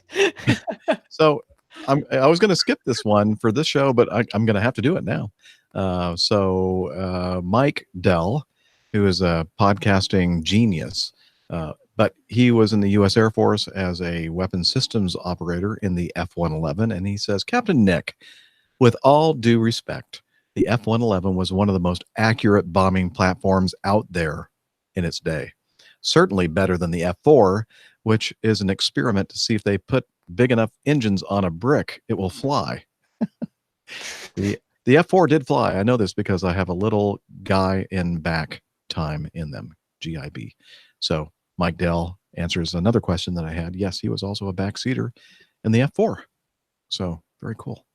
Well, I was never a bomber puke during that part of my career, so I never dropped bombs in the F4. I have no idea what the F-111's bomb dropping capability was, but if you say it was good, Mike, I'm going to take your word for it. So It's always fun to have some smack talk on the show, huh? absolutely. Yeah. But on the other hand, what the hell did they think of doing with that escape system? I mean, really? You got to be kidding me. Yeah, it was not. Yeah, that wasn't well thought out. That was ugly. What, on the F-111? Mind you, the whole cockpit would Yeah. eject. Yes. And then well, explain a it. huge parachute would come out. But then if they landed in the water, it was supposed to float, and you could use the control sticks as a bilge pump. So if it started to fill up with water, apparently you could engage the stick into the bilge pump, and then I was going to use a rude word there. If you No, the push- motion said it all, Nick. if you did this with the stick, it would pump out any water that leaked in. So I'm going, I don't believe that. That's ridiculous. And you're making fun of me playing with a gadget thing over here, and you're over there going like this. I can't do that. You know, I can't explain that on the radio. Guy. That's what It's they a do. all family the show. time. It's a family show. Oh, by the way, Mike, I had no idea that you were the same Mike to the podcast I've been listening to for quite a while now. So that's brilliant. Lovely to have you writing in. Thanks. Excellent. All right. Yeah, so much talent out there, isn't there, in our audience? Oh, and that Mr. Dell has a great deal of talent. Yes, he does. I call myself the old pilot. Well, he's the old podcaster. Yeah. He's definitely a guy with a lot of knowledge. Okay. Well, you know what? I was going to try to do another one, but I think it's time for us to end today's show. So next time, all those items of feedback that Liz thought we would be able to get to, come on, It's Liz. only 5, right? No we better. didn't do too bad. Yeah. Not bad. But she's always very optimistic. But next time we'll... She's Canadian. What do you expect? That's true. That's true. Very optimistic. She's optimistic someone will come someday. So we have some audio feedback from Tom and Weinung sent us some feedback. Brett has a question about solar panels and distracting pilots. And, oh yeah, I've seen those. Yeah, and they are distracting. Peter sent us in some feedback regarding messing with buttons in the cockpit. That should be interesting. So with that, I think it's time for us to talk about our website, airlinepilotguy.com, where you can go to find out all kinds of good stuff. You can see information about the APG crew, about the community, the APG library, APG Live. We have merchandise. We have what else? Information about the coffee fund, and we have the APG community calendar there. Lots of good stuff there. Check it out, airlinepilotguy.com. And we also have apps on Android and iOS, and a new version of the app should be out sometime soon. So I'll be looking for that. And let's see, social media. Dr. Head on over to Twitter, twitter.com, and using the handle @APG Crew, you can interact with us there in 280 characters or less. And pinned to the top of that page is our individual Twitter information should you wish to interact with us individually. You can also head over to facebook.com/airlinepilotguy. Lots of good community interaction there, people sharing articles related to aviation and the industry in general. And not much more to say about that. Perhaps you may also want to check out Slack if you're interested in meetups and other things specifically related to the show. But I'll let Hillel mention that. Yeah, our Slack team. Hillel. APG listeners, please join us on our Slack team. Slack is a communication, coordination, and sharing platform that works on your mobile, laptop, or browser. On Slack, we share ideas and news. We suggest episode and Playing Tales topics. We plan events and meetups. To get into the Slack team, please email me at slack@airlinepilotguy.com. That's SLACK, Sierra Lima Alpha Charlie Kilo @airlinepilotguy.com. Or send me a tweet with your preferred email address to @Hillel, and I'll send you an invitation. That's Hillel, spelled HI11E1, Hotel India 11 Echo 1, and see you in Slack. And a big shout out to our producer, Liz Piper in Toronto. Thank you very much. Liz. Go Doing all that Liz. hard work behind the Awesome, scenes great. and doing your best to Don't- make us look. Don't go Patriots. Go Liz. Yeah, go Liz. Exactly. Go Liz. And until next time, wishing you blue skies. No, wishing you clear skies, unlimited visibility, and tailwinds. Take care and God bless. Cheers, y'all. I like blue skies. Blue skies is good too. It is. And on a Timo, who I really like this feedback this evening, I'm going to say sayonara. Choose. Bye, everybody. God. Bye-bye. Go Patriots. Go Pats. You know, usually when I get to the very end of the editing, it's easy, but no, not this time. What are you guys doing? What are you doing? What are we doing? What are you doing? I don't know what I'm doing. Well, it's so formulaic. We'd like to spin Yeah, it around. change it up sometimes. a Like little it's that fidget spinner. That's what did it. It is. It's a fidget spinner. Because I sit here and fidget, or I fidget and I fidget, and I use doodle on the pad. And do all types of things. What you do in your private time, Dana, is no concern of ours. Yeah, it's your business. Exactly right. You I do doodle things in away. my private time. Oh, Timo's still there. What time Yeah, is it see? in Japan? Aren't you glad I threw in the extra juice after Dana? I am was so signing off? glad you did that. Let's see. Hi. Yes, Arigato. I think, or I agree. Konnichiwa. Let's see. Must be. I really like Timo's feedback. I think it was a fantastic. Oh, it's a great story. Absolutely. Is Oh, it by like the way, 3 o'clock in the my, morning or 3 o'clock in the afternoon? What time is it there? No, it's like 9 o'clock in the morning, 9:30 in the Okay. morning, 10:30, 10:30 in the morning. That's close. Yeah, good. By the way, my lady wife listened to Josine's feedback last show and was intrigued by all the scientific references she made, and she has some quite strong opinions. So she says she wants to sit down and leave some feedback for the next show, if that's all right. Oh, wow, that would be an honor. That would be Well, having been an Air Force wife and an airline pilot's wife for 40-something years, she's got a unique attitude. Unique. Are you sure you want her to? You want us to No. play what she? Well, if she sends it in, it's gonna get aired. That's Let's just discuss that in private. I need to have a quiet. Oh, actually, Liz might be a problem there because you know what she's like. She's BFFs those with, two. Liz and Julie are as thick as thieves. Bad influence, that's for sure. Yeah, absolutely. Yeah. Oh, just have Jilly good. fill in for Nick. Okay, that's a good idea. Absolutely, yeah, that's great. You know, I was waiting for that feedback about the Mad Dog bit of skin you've been given. Mad Dog skin. There's mine. Look at that. Well, Can you I've see not been that? given it. no, it was Well, what someone American else- Airlines gave out to their concierge crew members. But that's what I got for Christmas from one of my boys. Isn't that fantastic? Very nice. I tell you what's really nice about this is that I know it's a genuine product because we have a very special paint finish on that version of aircraft that we had on no others. Because it's full of metallic sparkles. I can't make it do it on the camera, but it has the most wonderful finish on the cream paint, which means this is original paint. This is not just repainted to look like the aircraft colors, but it's actually repainted. So that's fantastic. Does it say which tail number it came from? Because sometimes I think those do. Absolutely. It's from GV GAS, and the aircraft was called a Varga Girl, which is why it's GAS, because Vargas was the man who invented the lady art that was on the front of a lot of aircraft, including ours.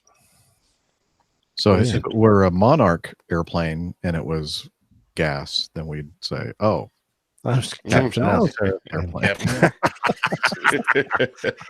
Oh, poor Captain L. Is he ever gonna? We love him. He Yeah, knows it. we do. I know, but We don't really mean any of that. Well, not a lot of it. Well, I most just feel sorry for his first officers. All right. Well, everyone, I need to make sure I have everything packed up for my early sign in tomorrow morning. So I'm going to go ahead and stop the broadcast. Thanks, everybody, for putting up with us. Hi, everyone. Bye, everybody. We appreciate it. Cheers.